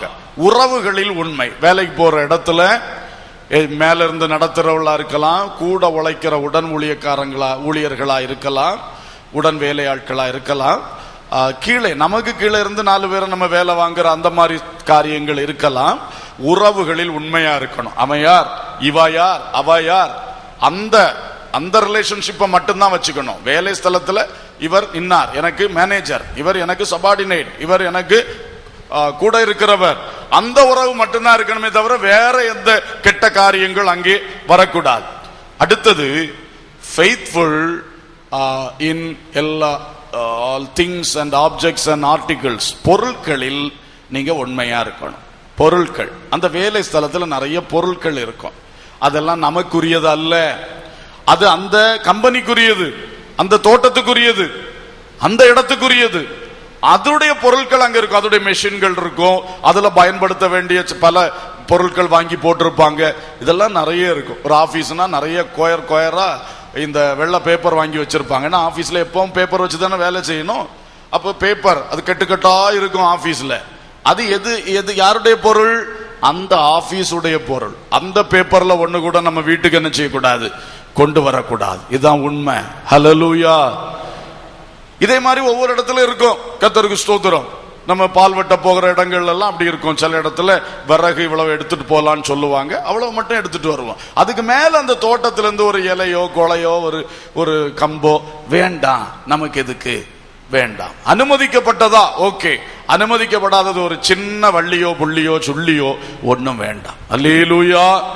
இதுல நம்ம கேர்ஃபுல்லா இருந்த அந்த சின்ன கொஞ்சத்திலே உண்மை உள்ளவர்களை கர்த்தர் பார்த்து அநேகத்தின் மேல் அதிகாரியாய் மாற்றுவார். அல்லேலூயா. அது நம்ம காரியம். சும்மா எடுத்துட்டு போயிட்டு அப்புறம் கொண்டு வந்து போடுவோம் இல்ல, தொடவே கூடாது. அதை நம்ம தொடக்கூடாது. அந்த உண்மையை கர்த்தர் பார்க்கிறார். அங்குள்ள பொருட்கள், அதுக்கு நம்ம உண்மையா இருக்கணும், அந்த சொத்துக்கு உண்மையா இருக்கணும். அங்க டேமேஜ் பண்ணக்கூடாது. என்னத்தையும் ஆயிட்டுன்னு சொல்லி சட்டப்பட்டு அடிச்சு தள்ளக்கூடாது. அதே மெஷின் நம்முடைய சொந்த மெஷினா இருந்தா நம்ம எப்படி அந்த மெஷினை ஆபரேட் பண்ணுவோம்? இது அடுத்தவனுடைய மெஷின், எஜமான் முதலாளியுடைய மெஷின். எப்படியும் கட்டப்பட்டா அடிச்சு தள்ளி ரிப்பேர் ஆனா யாருக்கு நஷ்டம்? அவனுக்கு தானே. எனக்கு சம்பளம் குறையாத. இந்த மாதிரிப்பட்ட தன்மைகள் இருக்கவே கூடாது. அடுத்த ஆளுடைய மெஷினை, அடுத்த ஆளுடைய ஒரு உபகரணத்தை, ஒரு வேலை பொருளை எவ்வளவு நேர்த்தியா உங்க சொந்த பொருளை போல பாவித்து நல்ல முறையில் செய்றீங்களோ, ஆண்டவர் உங்களை கொஞ்சத்தில் உண்மையாயிருந்த உங்களை ஆசீர்வதித்து உயர்த்தி நாளைக்கு ஒரு முதலாளியா மாற்றுவார். அல்லேலூயா. எனவே உண்மையா இருங்க, வேலைக்காரர்கள் எல்லாவற்றிலும் உண்மையா இருங்க. அடுத்தது, you should be faithful in policies. Policies இருக்கு பாருங்க. அதாவது ஒவ்வொரு தொழில் கூடம், ஒவ்வொரு வேலை ஸ்தலம், ஆபீஸ், ஊழியத்தின் காரியம் எடுத்துக்கிட்டீங்க, எங்க எடுத்தாலும் சில கொள்கைகள் இருக்கு. கொள்கைகள். இப்போ ஒரு சாதா ஃபேக்டரியில கூட அவங்களுக்கு இந்த பொருளை உருவாக்கணும், ஆனா இன்ன கொள்கையின்படி தான் உருவாக்கணும்னு இருக்கு. அவங்களுக்கு கொள்கை மாற மாட்டாங்க. வேறையும் கொள்கைகள் இருக்கலாம், இதை செய்யறதுக்கு வேற கொள்கைகள் இருக்கலாம், ஆனா சில பிரின்சிபிள்ஸ் வச்சிருப்பாங்க. இப்போ ஒரு உதாரணத்துக்கு சொல்றேன், இந்த காரியத்தை நடத்தணும், ஆனா லஞ்சம் கொடுக்க கூடாது. அது பிரின்சிபிள், பாலிசி. எங்க பாலிசி? நாங்க யாருக்கும் ஒரு காசு என்ன செய்ய மாட்டோம், லஞ்சம் கொடுக்க மாட்டோம். அப்ப உங்களை அந்த இடத்துல வச்சிருக்கிறாங்க. இப்ப உதாரணத்துக்கு டிரைவிங் ஸ்கூல்ல வச்சிருக்காங்கன்னு வச்சுக்கோங்களேன். டிரைவிங் ஸ்கூல்ல ஒரு ஓனர் இருக்கிறாரு, உங்களை இன்ஸ்ட்ரக்டரா வச்சு அவங்களுக்கு லைசன்ஸ் எல்லாம் வாங்கி கொடுக்கிற வேலைக்கெல்லாம் உங்களை வச்சிருக்கிறாருன்னா அவர் சொல்லுவாரு, பிரதர் நம்ம பாலிசி என்னன்னா யாருக்கும் நம்ம என்ன கொடுக்க மாட்டோம், லஞ்சம் கொடுக்க மாட்டோம். அப்படி அவர் சொல்லி இருந்தாருன்னா, இப்ப உங்களுக்கு அந்த ஆபீஸ் போறீங்க, அவங்க தள்ளி விடுறாங்க, திரும்ப வாரீங்க, நமக்கு தான் தெரியுமே இங்க சம்திங் போவாட்டா நம்மளை போட்டு அல்லன்னு அலைப்பாங்க. அப்போ உங்களுக்கு தோணும், இப்போ அலையாம வேலை செய்யணும்னா என்னத்தையோ ஒண்ணு கொஞ்சம் கொடுத்தா வேலை முடியும். சரி, கம்பெனில இருந்து கொடுக்க மாட்டாங்க, நமக்கு வர்றதுல இருந்தே கொஞ்சத்தை கொடுத்து நம்ம சம்பளத்துல கொஞ்சம் கொடுத்தாலும் பரவாயில்ல, நமக்கு இந்த அலைச்சல், இந்த சூட்ல நம்ம நின்று கஷ்டப்படுறது குறையுதேன்னு சொல்லி நம்ம சம்பளத்துல இருந்து கொஞ்சம் லஞ்சத்தை கொடுத்து அந்த வேலையை முடிச்சுட்டு வந்துடலாம். நம்ம நினைக்கலாம் கம்பெனிக்கு ஒன்றும் பாதிப்பு இல்லையே, நான் என் கையில இருந்து தான் நஷ்டப்பட்டு எப்படியோ காரியத்தை அழகா முடிச்சு கொடுத்தேன். அது உங்களுக்கு நல்லதா தோன்றினாலும் நீங்க அந்த கம்பெனியுடைய பாலிசிக்கு உண்மை உள்ளவர்களா இருக்கவில்லை. அல்லேலூயா. இப்ப பாருங்க, அந்த கம்பெனிக்கு பாலிசியே என்னன்னா லஞ்சமே கொடுக்க கூடாது என்பது. அப்போ இப்ப அந்த கம்பெனிக்கு ஒரு நல்ல பேர் அங்க இருந்தது, லஞ்சம் கொடுக்காம காரியங்கள் செய்து கொண்டிருந்தார்கள். ஆனா நீங்க இடையில போய் உங்க சொந்த காசையே கொடுத்தங்க லஞ்சம் கொடுத்தாலும் அந்த கம்பெனிக்கு அந்த பேர் கெட ஆரம்பிச்சாச்சங்க. இப்ப இவங்களும் எல்லாம் சம்திங் கொடுக்க ஆரம்பிச்சிட்டாங்க. அப்ப நம்ம நல்லது செய்யணும்னு நினைக்கிறோம், இவங்களுக்கு தீமை இல்லைன்னு நினைக்கிறோம். ஆனா நம்ம அந்த பாலிசிக்கு உண்மை இல்லாத காரணத்தினால மொத்தமா உண்மை இல்லாம தான் இருக்கிறோம். எனவே யார் எந்த பாலிசியில நடத்துறாங்களோ அந்த பாலிசியிலேயே நாம உண்மை உள்ளவங்களா நிக்கணும். அல்லேலூயா, அல்லேலூயா. இது ரொம்ப முக்கியம். எல்லா காரியம் வீட்டுல கூட அப்படிதான். தாய் தகப்பனுக்கு ஒரு பாலிசி இருக்கும், பிள்ளைகள் அந்த பாலிசிக்கு ஒத்து நிக்கணும். பிள்ளைகளுக்கு கொள்கை இருக்கு. சில பிள்ளைகள் அழுவார்கள், அவனுக்கு அது வாங்கியிருக்கு, இவனுக்கு இது வாங்கியிருக்குன்னு சொல்லி அழுவார்கள். அப்போ பெற்றோர் சொல்லுவார், இல்லப்பா நம்மளுக்கு ஒரு கொள்கை இருக்கு, நம்ம கடன் வாங்க மாட்டோம். அப்படி அந்த பெற்றோர் அந்த கொள்கையை வச்சிருக்கிறாங்க. அப்ப அந்த பிள்ளை என்ன செய்யணும், அந்த பாலிசிக்கு ஒத்து நிக்கணும். அல்லேலூயா. அதானே கீழ்ப்படிதல். இதே மாதிரிதான் ஒவ்வொரு காரியங்களிலும் அங்கே என்ன கொள்கை இருக்கிறதோ அந்த கொள்கைக்கு ஒத்து நிக்கிறது உண்மை. Praise the lord. அல்லேலூயா. ரொம்ப அதுல இருக்கும். இப்ப நம்ம ஊழியத்தை எடுத்துக்கொள்ளுங்க, எத்தனையோ ஸ்தாபனங்கள் இருக்கிறது. அந்த ஸ்தாபனங்களின் நடுவிலே நம்மளும் ஒரு ஸ்தாபனமா நிக்கிறோம், நமக்கு சில கொள்கைகள் இருக்கிறது. அப்ப அந்த கொள்கைகள்ல அந்த ஸ்தாபனத்தில் இருக்கிற எல்லாரும் என்ன செய்யணும், அந்த கொள்கைக்கு உண்மையா இருக்கணும். அல்லேலூயா. கொள்கை. அடுத்தது ரூல்ஸ். கொள்கை அடிப்படையில் சட்டதிட்டங்களை வைப்பாங்க எங்கேயுமே. இதுதான் எங்க கொள்கை, அதனால இதை இப்படித்தான் செய்யணும், அப்படித்தான் செய்யணும், சட்டதிட்டங்கள் வைப்பாங்க. அதிலும் உண்மையா இருக்கணும். ஒவ்வொரு இடத்துல அவங்களுடைய கொள்கைகளின் அடிப்படையிலே சில ஒழுங்குமுறைகள், சட்டதிட்டங்கள் வகுத்திருக்கிறார்கள் என்றால் அங்கே வேலை செய்ய போயிருக்கிற நாம் அதை அனுசரித்து நடக்கணும். சிலர்லாம் அந்த சட்டத்தை படிக்க கூட மாட்டாங்க, சும்மா நடப்பாங்க, கடைசியில் சரியா அபத்தமா மாட்டிக்கிடுவாங்க. எங்கேயாவது மாற்றுறது வரைக்கும் சட்டம் பேசவே செய்யாது. அது உங்களுக்கு தெரியுமா? நீங்க தப்பு செஞ்சுட்டு இருக்கும் போது சட்டம் உறங்கிட்டே இருக்கும். ஆனா எப்பமாவது உங்க தப்பு பிடிபடும் பொழுது சட்டம் விழித்துக்கொள்ளும். இதுதான் சட்டத்துக்கு ஒரு வேலை. அதை எல்லாருமே பார்த்துக்கிடுங்க. நாட்டு சட்டமும் அப்படித்தானே. நாட்டு சட்டம் நீங்க எங்கேயாவது தப்பு செய்தோம்னா பின்னால வந்து இப்படி பிடிச்சுக்கிட்டே இருக்குமா? பிடிக்காது. எங்கேயாவது பிடிபட்டு கோர்ட்ல கொண்டு நிறுத்தின பிறகுதான் சட்டம் தன் கண்களை திறந்து தன் கடமையை செய்யும். இதே மாதிரிதான் எந்த இடத்திலும் சட்டம் வைத்திருப்பார்கள். எதற்கு? ஒழுங்குக்கு. எல்லாரும் அந்த ஒழுங்கு மீறி நடக்கிறாங்களா வைக்கிறாங்களா அப்படி பின்னால இருந்து பார்த்துக்கிட்டு இருக்க மாட்டாங்க. இப்பதான் கொஞ்சம் சிசிடிவி கேமராஸ் எல்லாம் வச்சு பார்க்க ஆரம்பிச்சிருக்காங்க. அப்படி யாரும் பார்த்து கொள்ள முடியாது. ஆனால் ஒன்று மாட்டும் போதுதான் சட்டம் தன் கடமையை செய்யும். அதுபடினால நம்ம எந்த இடத்துக்கு போனாலும் அங்க இருக்கிற ரூல்ஸ் அண்ட் ரெகுலேஷன்ஸ் என்ன என்று வாசித்து புரிந்து கொண்டு அதன்படி நம்ம செயல்படும் பொழுது நாம சேஃபா இருப்போம், உண்மையா இருப்போம். அல்லேலூயா. அந்த சட்டத்திட்டங்களுக்கு உண்மையா இருக்கணும். இன்னும் 2 காரியத்தை கூட சொல்லிடுறேன். சட்டத்திட்டங்கள் மட்டுமல்ல, சில தரிசனம் இருக்கு அவங்களுக்கு. தரிசனம், ஒரு தரிசனம். இப்போ ஒரு பிசினஸ்னா அதுக்கு ஒரு தரிசனம் இருக்கு. இவ்வளவு காரியங்களை செய்யணும், என்னென்ன காரியத்தை செய்யணும். ஒரு பிசினஸ் வைக்கிறான், கர்த்தருக்கு ஸ்தோத்திரம். அந்த தரிசனமும் நமக்குள்ள வரணும். ஒரு பேஸ்ட் கம்பெனிக்காரன் உங்களை வேலைக்கு எடுக்கிறான். அவன் பேஸ்ட் கம்பெனிக்கு அவனுக்கு ஒரு விஷன் இருக்கு. என்ன விஷன்? யாருக்கும் பல்லு சொத்த பல்லு ஆகக்கூடாது. அப்படி ஒரு பேஸ்ட்டை நான் என்ன செய்யணும்? வெளியிடணும். அது அவனுக்கு விஷன். அப்ப அந்த விஷனும் நம்மளுக்கும் என்ன செய்யணும்? வரணும். நாம தயாரிக்கிற பேஸ்ட் எப்படி இருக்கணும்? ஒருத்தருக்கும் சொத்த பல்லு வரக்கூடாது. இப்படி ஒவ்வொன்றுக்கும் ஒரு விஷன் இருக்கு பாருங்க, தரிசனம். அந்த தரிசனம் ஒரு பக்கம் இருக்க, உழைக்கிற நாம் தரிசனமே தெரியாம உழைத்தோம் என்றால் அது சரியாகாது. அந்த தரிசனமும் நமக்கு வேணும். அந்த தரிசனத்துக்கு நம்ம உண்மையா இருக்கணும். அது மட்டுமல்ல, அந்த தரிசனத்தின்படி சில திட்டங்களை வகுக்கிறார்கள். ஒவ்வொரு சமயம் திட்டங்கள் வகுப்பாங்க. திட்டங்கள், இது நம்முடைய திட்டம், இதை நிறைவேற்றுக்கு இந்த திட்டம், இதை நிறைவேற்றுக்கு இந்த திட்டம், இந்த திட்டம், இந்த திட்டம். இப்படி இந்த திட்டங்களிலும் நாம் உண்மையா இருந்து அந்த திட்டங்களில் நாம் என்ன செய்ய வேணும்? வேலை செய்யணும். அல்லேலூயா. கர்த்தருக்கு ஸ்தோத்திரம். நம்முடைய ஸ்தாபனத்தை பார்த்தீங்கன்னா, நம்முடைய ஸ்தாபனத்துக்கு ஒரு பெரிய தரிசனம் இருக்கு. ஊழிய லைன்ல பார்ப்போம். நம்முடைய ஸ்தாபனத்துக்கு ஒரு பெரிய தரிசனம். என்ன தரிசனம்? திரளான மக்களை ரட்சிப்புக்குள் நடத்தணும். இந்தியர்கள்ல 10% மக்களையாவது நம்ம ரட்சிப்புக்குள்ள நடத்தணும். எல்லா மக்களையும் பரலோக ராஜ்யத்துக்கு ஆயத்தம் பண்ணணும். இதெல்லாம் நம்முடைய தரிசனங்கள். அப்ப இந்த தரிசனங்களுக்காக சில லெக்குகளை நியமிக்கிறோம். நமக்கு உத்தரப்பிரதேசத்துல எல்லா மாவட்டத்திலையும் சர்ச்சு தொடங்கணும். இந்தியாவில் எல்லா மாநிலங்கள்லையும் தொடங்கணும். 1000 ஊழியர்கள் மிஷினரிகளாய் அலையலையாய் எழும்பி போகணும். தமிழ்நாட்டில் எல்லா தாலுகாக்கள்ல ஊழியம் ஆரம்பிக்கணும். தருமபுரி மாவட்டத்தில் 100 ஆலயங்கள் 50,000 ஆத்துமாக்களை சம்பாதிக்கணும்.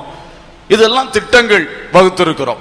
அப்ப இந்த தரிசனத்தின்படி சில லெக்குகளை நியமித்து சில திட்டங்களை வகுக்கிறோம். அப்போ இந்த லெக்குகளை அடையும்படி நம்ம எல்லாரும் முயற்சிக்கணும். இப்ப இந்த ஸ்தாபனத்துல 350 சபைகள் இருக்கிறது என்றால் 350 ஊழியக்காரர்களும் இந்த தரிசனத்தோட ஒத்து நிற்கணும். இந்த திட்டங்களை தனக்குள் ஏற்றுக்கொள்ளணும். தான் நடத்துகிற சபையிலே அடிக்கடி இவைகளை சொல்லணும். சொல்லி மக்களை ஜெபிக்க வைத்து, மக்களுக்குள் அதை ஊட்டி, எல்லாரையும் இதற்காய் ஜெபிக்க வைத்து, உழைக்க வைத்து, கொடுக்க வைத்து, இப்படி எல்லாம் செயல்படும் பொழுது இந்த 350 சபைகளும் இந்த திட்டங்களை அப்படியே எடுத்து செயல்படுத்தினா சீக்கிரமா இந்தியாவை நாம் சந்தித்து விடலாம். அல்லேலூயா. ஆகவே இதுதான் நமக்கு தேவை. இன்றைக்கு உழைக்கிறவர்கள், மற்ற ஒரு நபருக்கு கீழா இருந்து பணிபுரிகிறவர்கள், ஒரு ஸ்தாபனத்திலே, ஒரு அமைப்பிலே, ஒரு கம்பெனியிலே உழைக்கிறவர்கள் உண்மை உள்ளவர்களாக இருக்க வேண்டும். அல்லேலூயா. இவர்கள் மேன் பிளீசர்ஸா, மனுஷனை பிரியப்படுத்துறவர்களாகவோ பார்வைக்கு ஊழியம் செய்கிறவர்களாகவோ இருந்து விடக்கூடாது. அல்லேலூயா. இனி 3வது ஆலோசனை, மறுபடியும் கொலோசியர் 3:22 வருவோம். அங்கே சொல்லப்பட்டிருக்கிறது, தேவனுக்கு பயப்படுகிறவர்களாக கபடமில்லாத இருதயத்தோட ஊழியம் செய்யுங்கள். அல்லேலூயா. இதே வார்த்தையை எபேசியர்ல படித்தோம். தேவனுக்கு பயப்படுவது போல கபடமில்லாத இருதயத்தோடு கீழ்ப்படிங்கன்னு சொல்லியிருந்து, இங்க என்ன சொல்லி இருக்குன்னா, தேவனுக்கு பயப்படுகிறவர்களாக கபடமில்லாத இருதயத்தோட என்ன செய்யுங்க? ஊழியம் செய்யுங்கள் என்று சொல்லப்பட்டிருக்கிறது. சோ இப்பொழுது 3வது ஆலோசனை, தேவ பயத்தோடு உங்கள் கடமைகளை செய்யுங்கள். தேவனுக்கு பயப்படுகிறவர்களாக நீங்கள் ஊழியம் செய்யுங்கள். ஹல்லேலூயா. செய்கிறவர்கள் எல்லாரும் கம்பெனிக்கு நான் பயப்படுறேன், கம்பெனி ரூல்ஸ் அண்ட் ரெகுலேஷன்ஸுக்கு நான் பயப்படுறேன் என்று மட்டும் ஊழியம் செய்தால் போதாது. எல்லாருக்கும் எந்த பயம் இருக்கணுமா? தேவ பயம் இருக்கணும். தேவ பயம். தேவனுக்கு பயப்படுகிறவர்களாய் ஊழியம் செய்யுங்கள். இங்கே ஊழியம் என்று சொல்லுவது வேலை. வேலை செய்யுங்கள், வேலை செய்யுங்கள். நீங்க ஒரு தோட்டத்துல இருந்து வேலை செய்தாலும் உங்க எஜமானுக்கு பயப்படுகிறவர்களாய் மட்டுமல்ல, தேவனுக்கு பயப்படுகிறவர்களாய் வேலை செய்யுங்கள். அல்லேலூயா, கர்த்தருக்கு ஸ்தோத்திரம். ஒரு வீட்டிலே ஒரு ஸ்திரீயானவள் தன் கடமையை செய்யும் பொழுது புருஷனுக்கு பயப்படுகிறவளாய் அல்ல, மாமனாருக்கு பயப்படுகிறவளாய் அல்ல, அவளுக்கும் பயப்படணும். ஆனால் அதற்கு மேல் தேவனுக்கு பயப்படுகிற ஒரு ஸ்திரீயாய் வீட்டு கடமைகளை செய்ய வேண்டும். அல்லேலூயா, புரியுதா உங்களுக்கு? இதே மாதிரிதான் ஒவ்வொருவரும் ஒரு ஊழியத்திலே வந்து நாம ஒண்ணு செய்யறோம்னா அதுலயும் அப்படிதான். ஊழியக்காரர் என்ன சொல்லி போடுவார் என்கிற பயத்துல அல்ல, அந்த விசுவாசி தான் செய்வார், இந்த விசுவாசி தான் சொல்லுவார் என்கிற பயத்துல அல்ல, தேவனுக்கு பயப்படுகிறவர்களாய் தேவனுக்கு ஊழியம் செய்யுங்கள். அல்லேலூயா. இப்படி ஒவ்வொருவரும் நாம் மனுஷனுக்கு முன்பாக நின்று வேலையை செய்கிறோம். அந்த மனுஷர்களுக்கு நம்ம கணக்கு கொடுக்கிறோம், அது தேவை. ஆனால் பயம் என்பது முதலாவது தேவ பயமாக இருக்க வேண்டும். ஆமென். தேவ பயத்தில் உருவாகி வருகின்ற மனிதரை மதிக்கிற மதிப்பு, அதுதான் சரியானது. தேவ பயம் உள்ளத்துல இருக்கு, அதனால உருவாகி வருகிற ஒரு மதிப்பு, கனம். மனுஷர்களை நான் கனம் பண்றேன், என்ன நடத்துறவங்களை நான் மதிக்கிறேன். ஏன்னா எனக்குள்ளே தேவ பயம் இருக்கிறது. அல்லேலூயா. இந்த தேவ பயம் மனுஷனுக்குள்ள இல்லைன்னா அவன் தானா நடத்துறவங்களை என்ன செய்ய மாட்டான்? மதிக்க மாட்டான், கனம் பண்ண மாட்டான். ஏன்னா அவனுக்குள்ள இருந்து தேவ பயம் போய்விட்டது. காரணம், என்னை நடத்துகிறவர்களை தேவன் நியமித்திருக்கிறார், அவர்களை நான் மதிக்காமல் இருந்தால் நான் தேவனை மதிக்காதவனாய் மாறுகிறேன், தேவன் எனக்கு தண்டனை தருவார் என்கிற தேவ பயம் எந்த மனிதனுக்குள் இல்லையோ அவன்தான் நடத்துகிறவர்களை எதிர்த்து பேசுகிறவனாய், குழப்பம் பண்ணுகிறவனாய், தகராறு பண்ணுகிறவனாய், சண்டை போடுகிறவனாய், கீழ்ப்படியாதவனாய் காணப்படுவான். எனவே வேதம் சொல்லுகிறது, நீங்கள் தேவனுக்கு பயந்து நீங்கள் ஊழியம் செய்யுங்கள். நான்காவதாக சொல்லி இருக்கிறது, கபடமில்லாத இருதயத்தோடு நீங்கள் ஊழியம் செய்யுங்கள். A Christian workman is to work in singleness of heart. ஆங்கிலத்தில் அந்த வார்த்தையை பாருங்க. தமிழ்ல கபடமில்லாத இருதயம், ஆங்கிலத்தில் சொல்லும் பொழுது you work with singleness of heart. அதாவது உன் உள்ளத்துல பலவித எண்ணங்களை வைத்து அலைக்கழிக்கப்படாம அந்த ஒரே மனதோடு உன் மனதை ஒருமித்து குவித்து அந்த பணியை நீ செய். அதுதான் ஆண்டவர் விரும்புகிறார். இதை நான் இப்படி சொல்ல விரும்புகிறேன், சரியானது என்று விசுவாசிக்கிறேன். அதாவது நம்ம ஒரு வேலைக்கு போய் இறங்கிட்டோம்னா நம்ம மனசு அந்த வேலையில இருக்கணும். அங்க போய் வேலை செய்ய, உதாரணமா ஆபீஸ்னு வச்சுங்களேன், ஆபீஸ்ல நிறைய ஃபைல்ஸ் தருவாங்க, எழுத வேண்டிய வேலைகள் இருக்கும்.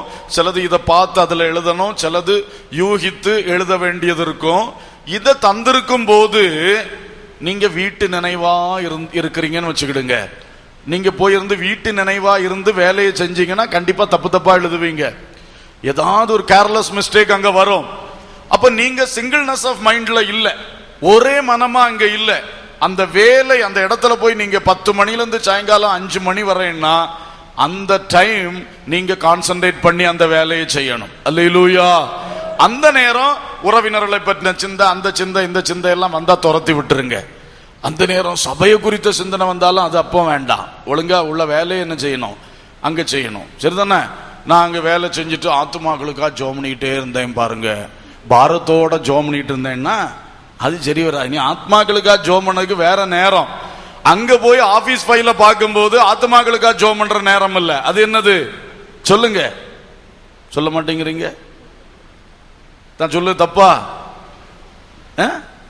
புரிந்து கொள்ளணும். அங்க இல்ல ஜெபிக்கிறேன், அங்க போய் பைபிள் வாசித்துட்டு இருப்பாங்க. எங்க? ஆபீஸ்ல போய் பைபிள் வாசிப்பு. வீட்டுல வாசிக்க நேரம் இல்ல, ஆபீஸ்ல அவன்கிட்ட சம்பளத்தையும் வாங்கிட்டு பைபிள் வாசிக்கிறதா? கர்த்தருக்கு ஸ்தோத்திரம். ஒருவேளை சிலருக்கு இது ஒத்து போகலையோ நம்ம, எனக்கு தெரியல. ஆனா உண்மையான விஷயம், அங்க போய் இருந்தோம்னா அங்க உண்மையா இருக்கணும், அவங்க வேலையை செய்யணும். அல்லேலூயா. நீங்க வேணா ஒரு பைபிள் 2 வசனம் வாசித்து வேலையை தொடங்குறது தப்பு கிடையாது. ஆனா வேலை நேரத்துல உங்க பைபிள் வாசிப்பையும் உங்க ஜெபத்தையும் அங்க செஞ்சுக்கிட்டு இருந்தீங்கன்னா நீங்க அந்த ஆளுக்கு நஷ்டத்தை உண்டாக்கி வைக்கிறீங்க. அது உங்களுக்கு ஆசீர்வாதமா இருக்காது. அதை நீங்க புரிந்து கொள்ள வேண்டும். அல்லேலூயா, அல்லேலூயா. எனவே ஒரு வேலை என்றால் அந்த வேலையில முங்கி இருக்கணும், அதிலே கவனம் செலுத்தி நல்ல முறையில் அந்த வேலையை செய்து முடிக்கணும். அதுதான் இதுல யாருக்கு பிரச்சனை வரும்னா, பிசினஸ் செய்யறவங்க, ஊழியம் செய்யறவங்க, இந்த மாதிரி ஆளுகளுக்கு தான் இது ரொம்ப கஷ்டம். மற்றவங்களுக்கு காலையில 10 மணிக்கு போயாச்சு, சாயங்காலம் 5 மணி வரை வேலைன்னா அவ்வளவு நேரம் அந்த வேலையை செஞ்சுட்டு 5 மணிக்கு கரெக்டா அவங்களுக்கு ஃப்ரீ ஆயிடும். ஏன்னா அன்னைக்குள்ளதெல்லாம் அங்க கொடுத்தாச்சு, வேலையை ஒப்பு கொடுத்தாச்சு. ஒப்பு கொடுத்த பிறகு அவங்க மனசு ஃப்ரீயா வீட்டுக்கு வருவாங்க. ஆனா பிசினஸ்காரங்க கடையை பூட்டிக்கிட்டு வீட்டுக்கு வரும்பொழுதும் பிசினஸ் தலையில தான் ஓடிக்கிட்டே இருக்கும். அடுத்த நாளைக்கு என்ன செய்யணும், அங்க என்ன செய்யணும், இங்க என்ன செய்யணும். இதான் இந்த சொந்தமா தொழில் செய்கிற ஆட்கள், இவர்களுக்கு இருக்கிற பிரச்சனை. மற்றவர்கள் வேலையை செய்தோம், கணக்கை ஒப்பு கொடுத்தோம், வந்தோம், விடுதலை, மனசுல ஃப்ரீ. அப்படி உங்களுக்கு ஆண்டவர் அதுதான் ஒயிட் காலர் ஜாப் மாதிரி, வேலையை செஞ்சாச்சு, ஒப்பு கொடுத்தாச்சு, வந்தாச்சு. அப்படி செய்யறதுக்கு ஆண்டவர் உங்களுக்கு தந்திருந்தாருன்னா நீங்க பாக்கியசாலிகள். அல்லேலூயா. ஆமா, நீங்க அதுக்கு பிறகுள்ள ஃபுல் டைம் உங்களுக்கு ஃப்ரீ மைண்ட். டீச்சர்ஸ் எல்லாம் அப்படிதான், அங்க முடிச்சுட்டு வந்தாச்சு, அப்புறம் ஃப்ரீ. குடும்பத்தை ஒழுங்கா கவனிக்கலாம், வேலைகளை செய்யலாம், ஊழியத்தின் காரியங்கள் எது செய்றீங்களோ செய்யலாம், டைம் ஃப்ரீ. ஆனா இந்த பிசினஸ்காரங்க இருக்காங்களே, இவங்களுடையது அல்லவா, அதனால இவங்களுக்கு எப்போ அது தலையில தான் நிற்கும். தூங்கினாலும் அதுதான், எழும்பினாலும் அதான், சாப்பிடும் போதும் அதுதான். இந்த பிசினஸ் பீப்புள் தான் கொஞ்சம் கவனிக்கணும். நீங்க எப்படியாவது அதை சரிப்படுத்த பார்க்க வேண்டும். இல்லாவிட்டால் பிசினஸ் என்று நம்ம சொல்லும் பொழுது வேறு பல இழப்புகளை நம்ம சந்திக்கிறோம். இதேதான் ஊழியர்களுக்கும் வருது. ஊழியம் ஊழியம் ஊழியம் என்று சொல்லும் பொழுது வேறு பல இழப்புகளை நாம் சந்திக்கிறோம். ஏன்னா அததுக்கு செலவு பண்ண வேண்டிய சமயத்தை நாம செலவு பண்ணல, அததுக்கு நம்ம கவனம் செலுத்த வேண்டிய இதுல கவனம் செலுத்தல. இந்த ஃபெயிலியரை நம்ம மாற்ற பிரயாசப்படுவோம். அல்லேலூயா. ஊழியர்கள், பிசினஸ் பீப்புள் வேற யாருக்கு இருக்கோ தெரியல, எனக்கு தெரிஞ்சதுல நான் சொல்றேன். வேற யாருக்கும் இப்படி இருந்துன்னா கோவிச்சுக்காதீங்க, கர்த்தருக்கு ஸ்தோத்திரம். இப்படி யார் யாருக்கு இருக்கிறதோ நீங்கள் எல்லாம் கொஞ்சம் அந்தந்த காரியத்துல மனசை சிங்கிள் அவுட் பண்ணுங்க. இது இந்த காரியம், இதுக்கு இந்த நேரத்துல இதை யோசிப்போம், இந்த நேரத்துல இதை செய்வோம், அந்த நேரத்துல அதை செய்வோம் என்று நாம் செய்ய வேண்டும். So you do your work with singleness of mind. Hallelujah. அலைக்கழிக்கப்படும் மனதோடு, அங்கும் இங்கும் ஓடிக்கொண்டிருக்கிற மனதோடு ஒரு பணியை செய்தால் அந்த பணி சிறப்பாகாது. கவனம் செலுத்தி அந்த பணியை செய்தால் அந்த பணி நிச்சயம் சிறப்பாகும். அல்லேலூயா. இதை நாம் நன்றாக கவனிக்க வேண்டும். ஆகவே கபடமில்லாத இருதயத்தோடு என்று சொல்லும் பொழுது, முதலாவது நான் அதுக்கு இன்னொரு விளக்கம் உங்களுக்கு சொன்னேன். எஜமான பற்றி வேறு விதமான சிந்தைகள், எரிச்சல்கள் இல்லாம நாம செயல்படணும்னு. ரெண்டாவது, நம்ம இங்க சொல்லும் போது கபடம் இல்லாம ஊழியம் செய்யுங்கன்னு சொல்லும் போது ஒரு சிங்கிள்னஸ் ஆஃப் ஹார்ட், கவனம் செலுத்தி நாம் ஊழியம் செய்வோம். அல்லேலூயா. கடைசியாக இந்த வேலைக்காரர்களுக்கான பட்டியலில் கடைசியாக சொல்லப்படுகிற காரியம் என்னவென்றால், இங்கே சொல்லப்பட்டிருக்கிறது அந்த 23ஆம் வசனத்திலிருந்து பார்க்கும்போது, நீங்கள் கர்த்தராகிய இயேசு கிறிஸ்துவை சேவிக்கிறதுனாலே சுதந்திரமாகிய பலனை கர்த்தராலே பெறுவீர்கள் என்று அறிந்து எதை செய்தாலும் அதை மனுஷர்களுக்கென்று செய்யாமல் கர்த்தருக்கென்றே மனப்பூர்வமாய் செய்யுங்கள். அப்ப 5வது ஆலோசனை, மனப்பூர்வமாய் செய்யுங்கள். ஹோல் ஹார்ட்டட்னஸ், முழு மனதோடு மனப்பூர்வமாய் செய்யுங்கள். கர்த்தருக்கு ஸ்தோத்திரம். மனப்பூர்வமாய் செய்யுங்கள். மறுபடியும் எபேசியர் வாசிங்க. எபேசியர் 6ஆம் அதிகாரம் 6ஆம் வசனத்தின் 2ஆம் பகுதியை வாசிங்க. கிறிஸ்துவின் ஊழியக்காரராக மனப்பூர்வமாய் தேவனுடைய சித்தத்தின்படி செய்யுங்கள். கர்த்தருக்கு ஸ்தோத்திரம். மனப்பூர்வமாய் செய்யுங்கள். கிறிஸ்துவின் ஊழியக்காரராக செய்யுங்கள். இங்க சொல்லியிருக்கு, கிறிஸ்து உங்களுக்கு சுதந்திரமான பலனை தருவார் என்று அறிந்து மனப்பூர்வமா செய்யுங்க. அப்போ கடினமான எஜமான்கள் இருந்தாலும், சம்பளம் ஒழுங்காக தராத எஜமான்கள் இருந்தாலும், உங்களை உங்கள் திராணிக்கு மிஞ்சி கஷ்டப்படுத்தி பிழிந்தெடுக்கக்கூடிய எஜமான்களாய் இருந்தாலும், நீங்கள் அதற்கு ஒருபடி மேல எனக்கு பலனை தருகிறவர் கர்த்தர் என்று சொல்லி, இந்த எஜமானுக்கல்ல அந்த கர்த்தருக்கு நான் ஊழியம் செய்கிறேன் என்று மனப்பூர்வமா செய்யுங்க என்று பைபிள் சொல்லுது. ஹல்லேலூயா. மனம் சுளித்து கொண்டு வேலை செய்யாதீங்க. மனம் பாதிக்கப்பட்டவர்களா வேலை செய்யாதீங்க. அந்த வேலையை மனப்பூர்வமா செய்யுங்க. ஏன்னா சுதந்திரமாகிய பலனை யார் கையிலிருந்து பெறுவீங்க? கர்த்தர் கையிலிருந்து பெறுவீங்க. அதாவது உங்களுக்கு நீங்க ஒரு வேலை செய்றீங்க, அந்த வேலையில உரிய சம்பளம் உங்களுக்கு கிடைக்கல, ஆனா நீங்க அதை மனப்பூர்வமா செஞ்சீங்கன்னா கர்த்தர் வேற வழியில உங்களுக்கு ஆசீர்வாதத்தை கொடுப்பார். புரியுதா உங்களுக்கு? ஆமென். இங்க செய்யற வேலைக்கு இந்த ஆள் தான் சம்பளம் தரணும், ஆனா அந்த ஆள் கரெக்டா தரல. ஆனா அவர் தராதமா இருந்தாலும் நீங்க சின்சியரா மனப்பூர்வமா, ஒரு சோம்பல் சோர்வு ஒன்னும் இல்லாம மனப்பூர்வமா, இது ஏன் வேலை, ஆண்டவர் தந்த வேலை, இதை நல்லா நான் செய்யறேன் என்று நீங்க செய்தீங்கன்னா அதை கர்த்தர் பார்த்து கொண்டு ஒன்றில் அந்த ஆள் மூலமாவே சம்பளத்தை உயர்த்தி தரலாம், அல்லது ஆண்டவர் வேறு வழியில் உங்களை ஆசீர்வதிப்பார். அல்லேலூயா. ஆண்டவர் நம்மளை ஆசீர்வதிக்க எத்தனையோ ஆச்சரியமான வழிகள் இருக்கிறது. அப்ப நீங்க நம்ம சிலவேளை அப்படிதான். இப்போ உதாரணமாக நாம் சபையிலிருந்து ஒரு ஆத்தும ஆதாய பணி செய்கிறோம் என்று வைத்துக் கொள்ளுங்கள். ஒரு குறிப்பிட்ட ஏரியாவுக்காக நாம ஜெபித்து அந்த ஏரியால போய் ஊழியம் செய்ய போகிறோம் என்று அங்கே போய் வசனத்தை விதைக்கிறோம். அங்கிருந்தும் ஆத்துமாக்களை தருவார். சிலவேளை அங்க இவ்வளவு விதைக்கிறோமே, அங்கிருந்து ஒரு ஆத்துமாக்களும் காணவில்லையே என்று நாம நினைப்போம். அங்க விதைக்கிற விதைப்புக்கு கர்த்தர் வேற எங்கேயோ இருந்த ஆத்துமாக்களை என்ன செய்வார்? தருவார். அப்ப கர்த்தர் நம்முடைய விதைப்புக்கேற்ற அறுவடையை தருகிறார். ஆனா சிலவேளை வரவேண்டிய இடத்திலிருந்து வராமல் இருந்தாலும் அது கர்த்தரிடத்திலிருந்து கட்டாயம் வரும். அல்லேலூயா. இதை நீங்க நினைத்துக் கொள்ளுங்க. உங்களுக்கு சம்பளம் தருகிறோம், சம்பளமே உயர்வே தரல, கேட்ட பிறகும் தரவில்லை, உண்மைதான். ஆனா அதுக்காக நீங்க வேலையை குறைச்சுக்கண்டா. என்ன சம்பள உயர்வு தர மாட்டேங்கிறாரு, அப்ப நான் இப்படிதான் செய்ய முடியும், அது தப்பு. அவங்க எப்படி நம்ம நடத்தினாலும் சரி, நம்ம மனப்பூர்வமா செய்வோம். இது ஆண்டவர் எனக்கு தந்த வேலை. ஒவ்வொருத்தர் வேலை இல்லாம கஷ்டப்படும் பொழுது எனக்கு ஆண்டவர் தந்த வேலை, அதுல எந்த கஷ்டம் இருந்தாலும் மனப்பூர்வமா செய்கிறேன் என்ற சிந்தையோடு செய்தால் கர்த்தர் அவர் நமக்கு சுதந்திரமான பலனை தருவார். ஹல்லேலூயா. எனவே நீங்கள் கர்த்தருக்கு செய்யுங்க. செய்கிறது இந்த ஆளுக்கு முன்பாக உத்தமமா செய்யுங்க. ஆனா மனசுல யாருக்கு செய்றீங்க? என் கர்த்தருக்கு செய்கிறேன், என் கர்த்தருக்கு முன்பாக செய்கிறேன். உற்சாகமா செய்யுங்க. உற்சாகம் இழந்து யார் காணப்படுறீங்க? பொதுவா மனுஷனுக்கு ஒரு இயல்பு உண்டு பாருங்க. எந்த வேலையில போனாலும் புதுசுல ரொம்ப சந்தோஷமா இருக்கும், ரொம்ப எதிர்பார்ப்பு இருக்கும். அப்புறம் அது ரொட்டீன் ஒர்க்கா மாறும். தொடர்ந்து போகும்போது அது ஒரு பழக்கமான வேலையா மாறும்போது அந்த உற்சாகம் குறையுது, ஏதோ கடமையாக மாறுகிறது. சிலருக்கு அடுத்த ஸ்டேஜ் அது கீழே இறங்கி வெறுப்பா கூட மாறிடுது. என்ன வேலை, எப்படியோ போய் என்னத்தையோ ஓட்டிக்கிட்டு வரணும், எனக்கு வெறுப்பா இருக்கு, 8 மணி நேரம் அதுல போய் இருக்கிறது எனக்கு வெறுப்பா இருக்கு. இதெல்லாம் ரொம்ப தப்பு. இதுக்கு ஆண்டவர் சமூகத்தில் ஜெபம் பண்ணி இன்றைக்கு அந்த உற்சாகத்தின் ஆவியை பெற்றுக்கொள்ள வேண்டும். ஹல்லேலூயா. கர்த்தர் தந்த தொழில், கர்த்தர் தந்த வேலை, 2 வருஷத்துக்கு ஒருக்கா வேலையை மாத்திக்கிட்டு இருக்க முடியுமா? 2 வருஷத்துக்கு ஒருக்கா தொழிலை மாத்திக்கிட்டு இருக்க முடியுமா? முடியாது. கர்த்தர் தந்தது, அதுல சந்தோஷமா இருங்க. இதை விட இன்னொருத்தர் வேற ஒரு தொழிலை செய்யறத பாக்குறீங்க, அது ரொம்ப ஹாப்பியா இருக்குது, உடனே உங்களுக்கு மனசு அங்க போகுது. அங்க போனோம்னா இது வெறுப்படிக்குது, இதுல சோர்வாகுது. இதெல்லாம் சாத்தானுடைய தந்திரங்கள்.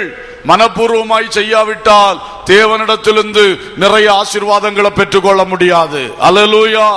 எனவே யாருக்கு தாங்கள் செய்கிற தொழில் வெறுப்படித்து இருக்கிறதோ, தாங்கள் செய்கிற வேலை கொஞ்சம் உற்சாக குறைவா இருக்கிறதோ, இன்றைக்கு நாம ஜெபம் பண்ணும் போது அதுக்காக ஸ்பெஷலா நீங்க ஜெபம் பண்ணணும். ஆண்டவரே, நீங்க எனக்கு தந்த தொழில், எனக்கு தந்த வேலை, இதை நான் சந்தோஷமா செய்வேன், மனப்பூர்வமா செய்வேன். அல்லேலூயா. முழு மனதோடு செய்யணும், முழு மனதோடு செய்யணும். மனசுல இன்னொன்னு எடுத்து வைக்காதீங்க. கர்த்தர் தந்ததை வைத்து சந்தோஷமா செய்யுங்க. கர்த்தர் அதிலே உங்களுக்கு ஆசீர்வாதத்தை கட்டாயம் தருவார். அல்லேலூயா. மத்தேயு 25:23 ஆண்டவர் சொல்வது போல, நல்லது உண்மையும் உத்தமமும் உள்ள ஊழியக்காரனே, உன் எஜமானுடைய சந்தோஷத்துக்குள் பிரவேசி. ஹல்லேலூயா. இது எதுக்கு சொன்னார்? பரலோக ராஜ்யத்துக்கு சொன்னார். உண்மை உத்தமமா ஊழியம் செய்தா எஜமானுடைய சந்தோஷத்துக்குள்ள என்ன செய்யலாம்? பிரவேசிக்கலாம். அதுல இன்னொரு அர்த்தம் இருக்குது, கவனிச்சீங்களா? உலகத்துல வேலை செய்யறவங்களும் உண்மையும் உத்தமமா வேலை செஞ்சீங்கன்னா நீயும் எஜமானுடைய சந்தோஷத்துக்குள்ள என்ன செய்வ? பிரவேசிப்பா. உன்னுடைய எஜமான் எவ்வளவு ஹாப்பியா இருக்கிறானோ அந்த சந்தோஷத்துக்குள் உன்னையும் பிரவேசிக்க வைப்பார். அல்லேலூயா. அதுபோல ஒரு சந்தோஷத்தை உனக்கும் ஆண்டவர் தருவார். நீ உண்மை உத்தமனா இருந்தா நாளைக்கு உன்னையும் எஜமானாக மாற்றி உன்னை சந்தோஷிப்பார். ஹல்லேலூயா. பரலோக தேவன் தன்னுடைய சந்தோஷத்துக்குள் உன்னையும் பிரவேசிக்க செய்வார். அவருக்கு முழு நேர ஊழியத்துக்கு அழைக்கப்பட்டவர்கள் முழு நேர ஊழியத்தை நான் இப்ப சொன்ன அனுபவங்களின்படி உண்மையா செய்தா அவர்கள் அந்த சந்தோஷத்தில் பிரவேசிக்கலாம். மற்றபடி உலக பிரகாரமான வேலைகளை யார் செய்கிறோமோ, நீங்களும் நான் இந்த வேலையை கர்த்தருக்கென்று மனப்பூர்வமா உண்மையா உத்தமமா கபடமில்லாத இருதயத்தோட எஜமானுக்கு கீழ்ப்படிந்து நான் செய்கிறேன் என்று செய்வீர்கள் என்றால் உங்களுக்கும் இம்மையில் மட்டுமல்ல மறுமையிலும் பலன் நிச்சயமா உண்டு. ஹல்லேலூயா. நிச்சயமாக கர்த்தர் செய்வார். எனவே நம்முடைய வேலை மனப்பூர்வமும் உண்மையுமாக இருக்கட்டும். சோம்பேறித்தனமான வேலை வேண்டாம், சோர்வு நிறைந்த வேலை வேண்டாம், பொறுப்பற்ற irresponsible பொறுப்பற்ற நிலையில் வேலை செய்யக்கூடாது. ஒரு கனிகளற்ற நிலையில் செய்யக்கூடாது, வளர்ச்சியற்ற நிலையில் செய்யக்கூடாது, ஏமாற்று வேலைகள் செய்யக்கூடாது, திருட்டு வேலைகள் செய்யக்கூடாது, பொய் பேசுகிறது பொய்யாய் மாய்மாலம் காட்டுகிற வேலைகள் செய்யக்கூடாது, கேர்லெஸ்ஸா கவலையினமா இருக்கக்கூடாது. கர்த்தருக்கு ஸ்தோத்திரம். சுயநலவாதிகளா இருக்கக்கூடாது. எல்லா காரியங்களையும் கவனத்தோடு செய்தால் தேவ ஆசீர்வாதம் பெருகும். ஹல்லேலூயா. எனவே வேலை செய்கிற அத்தனை பேரும் கர்த்தருக்கு பயப்படுங்கள், உங்கள் எஜமான்களுக்கு கீழ்ப்படியுங்கள், உத்தம இருதயத்தோடு கபடமில்லாத இருதயத்தோடு மனப்பூர்வமாய் செய்யுங்கள். மனுஷனுடைய பார்வைக்காய் செய்யாமல் கர்த்தருக்கென்று செய்யுங்கள். கர்த்தருக்கு பயந்து செய்யும் பொழுது கர்த்தர் ஆசீர்வதிப்பார். அல்லேலூயா.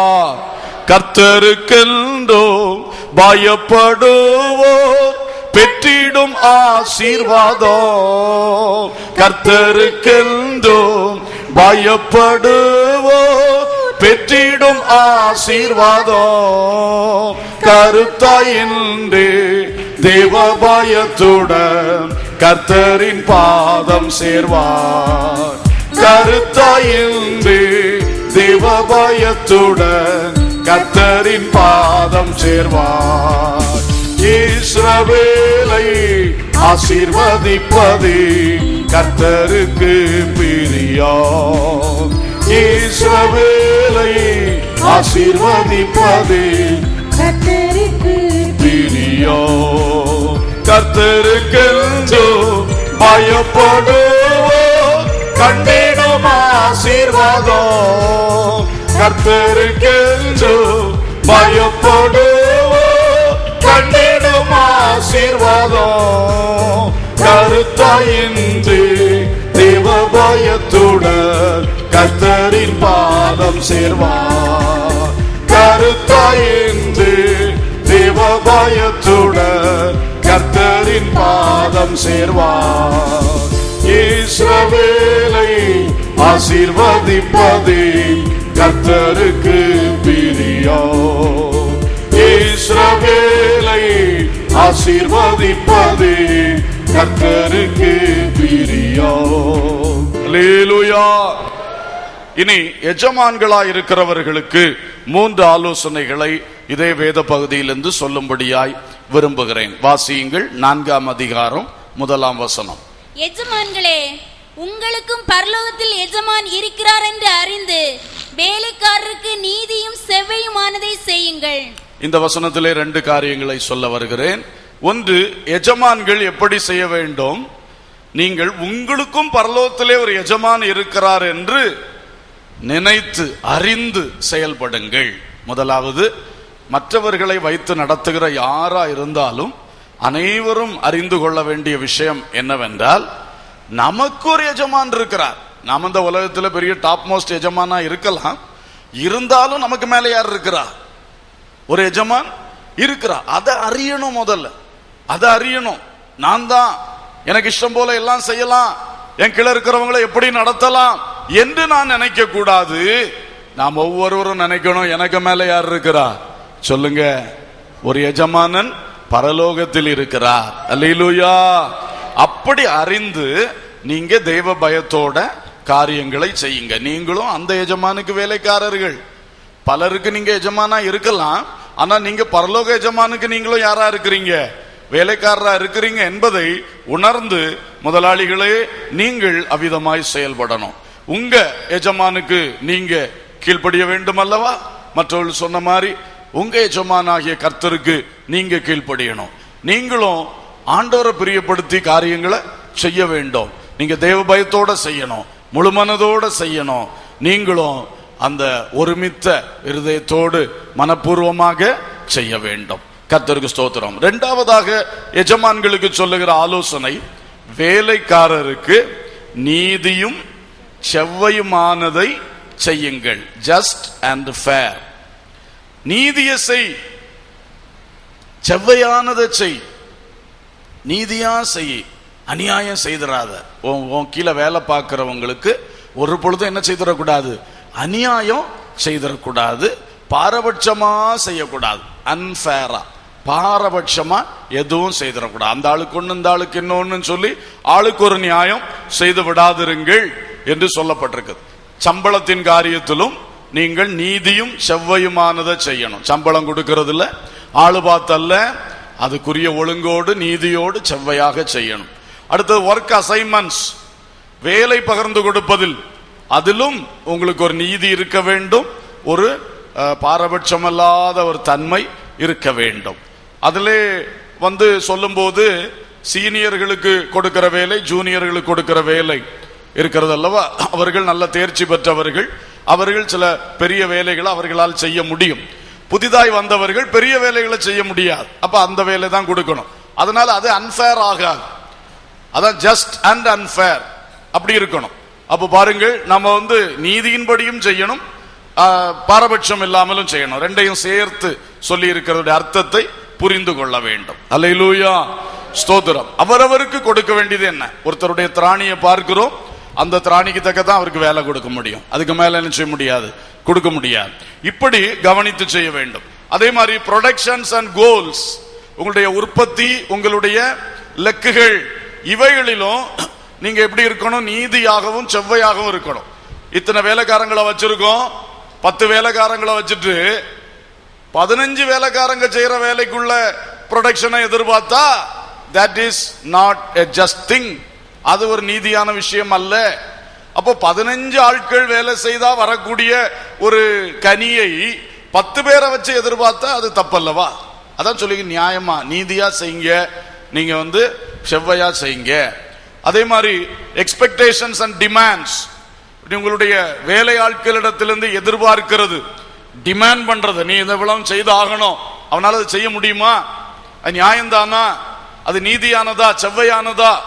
அப்ப நம்ம ஒரு நீதியும் செவ்வையுமான காரியத்தை தான் சொல்லணும். இவ்வளவு ஒரு வேலையாளால செய்ய முடியும், அதை நீங்க செய்து தரணும். அதுக்கு மிஞ்சினதை அவர்கிட்ட நம்ம எதிர்பார்க்கவும் கூடாது, அதை டிமாண்ட் பண்ணி இதை செய்யு சொல்லவும் கூடாது. இதுலயும் நாம் நீதியும் செவ்வையுமாக இருக்க வேண்டும்.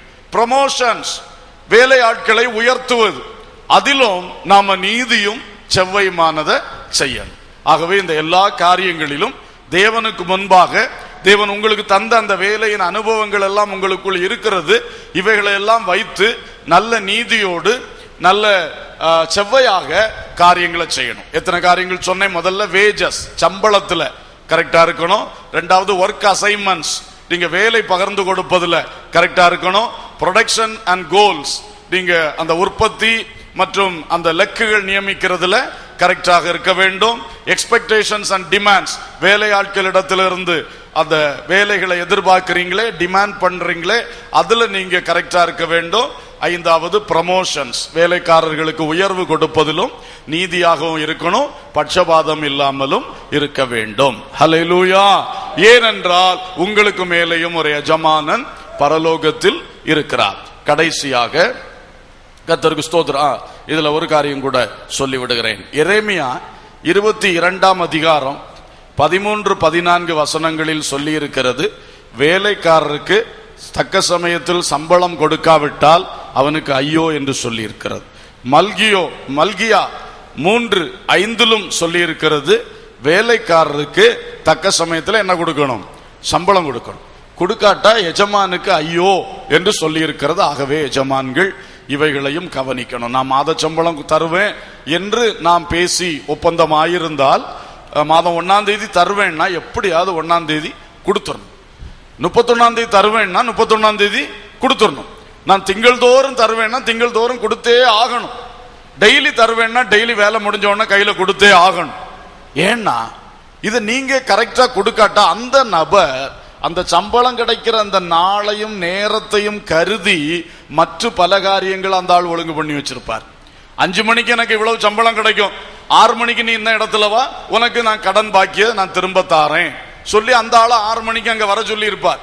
5 மணிக்கு இங்க வந்து சம்பளத்தை வாங்கி 6 மணிக்கு அந்த ஆளுக்கு கொடுக்க வேண்டிய கடன் பாக்கிய கொடுக்கலான்னு அவர் ரெடி பண்ணிட்டு வரும்பொழுது இங்க 5 மணிக்கு வந்த உடனே நாளைக்கு சம்பளம் தரலாம் போயிட்டு வாங்க நீங்க சொன்னா அந்த ஆள் அங்க போனோன்னா அவர் இவர் கழுத்தை பிடிப்பார். தர்ம சங்கடமான நிலைமையில் எந்த மனுஷன் மாறுவான்? அவன் விடுகிற கண்ணீர் நமக்கு மேல வந்துடும். அதனால நம்ம ரொம்ப கேர்ஃபுல்லா இருக்கணும்.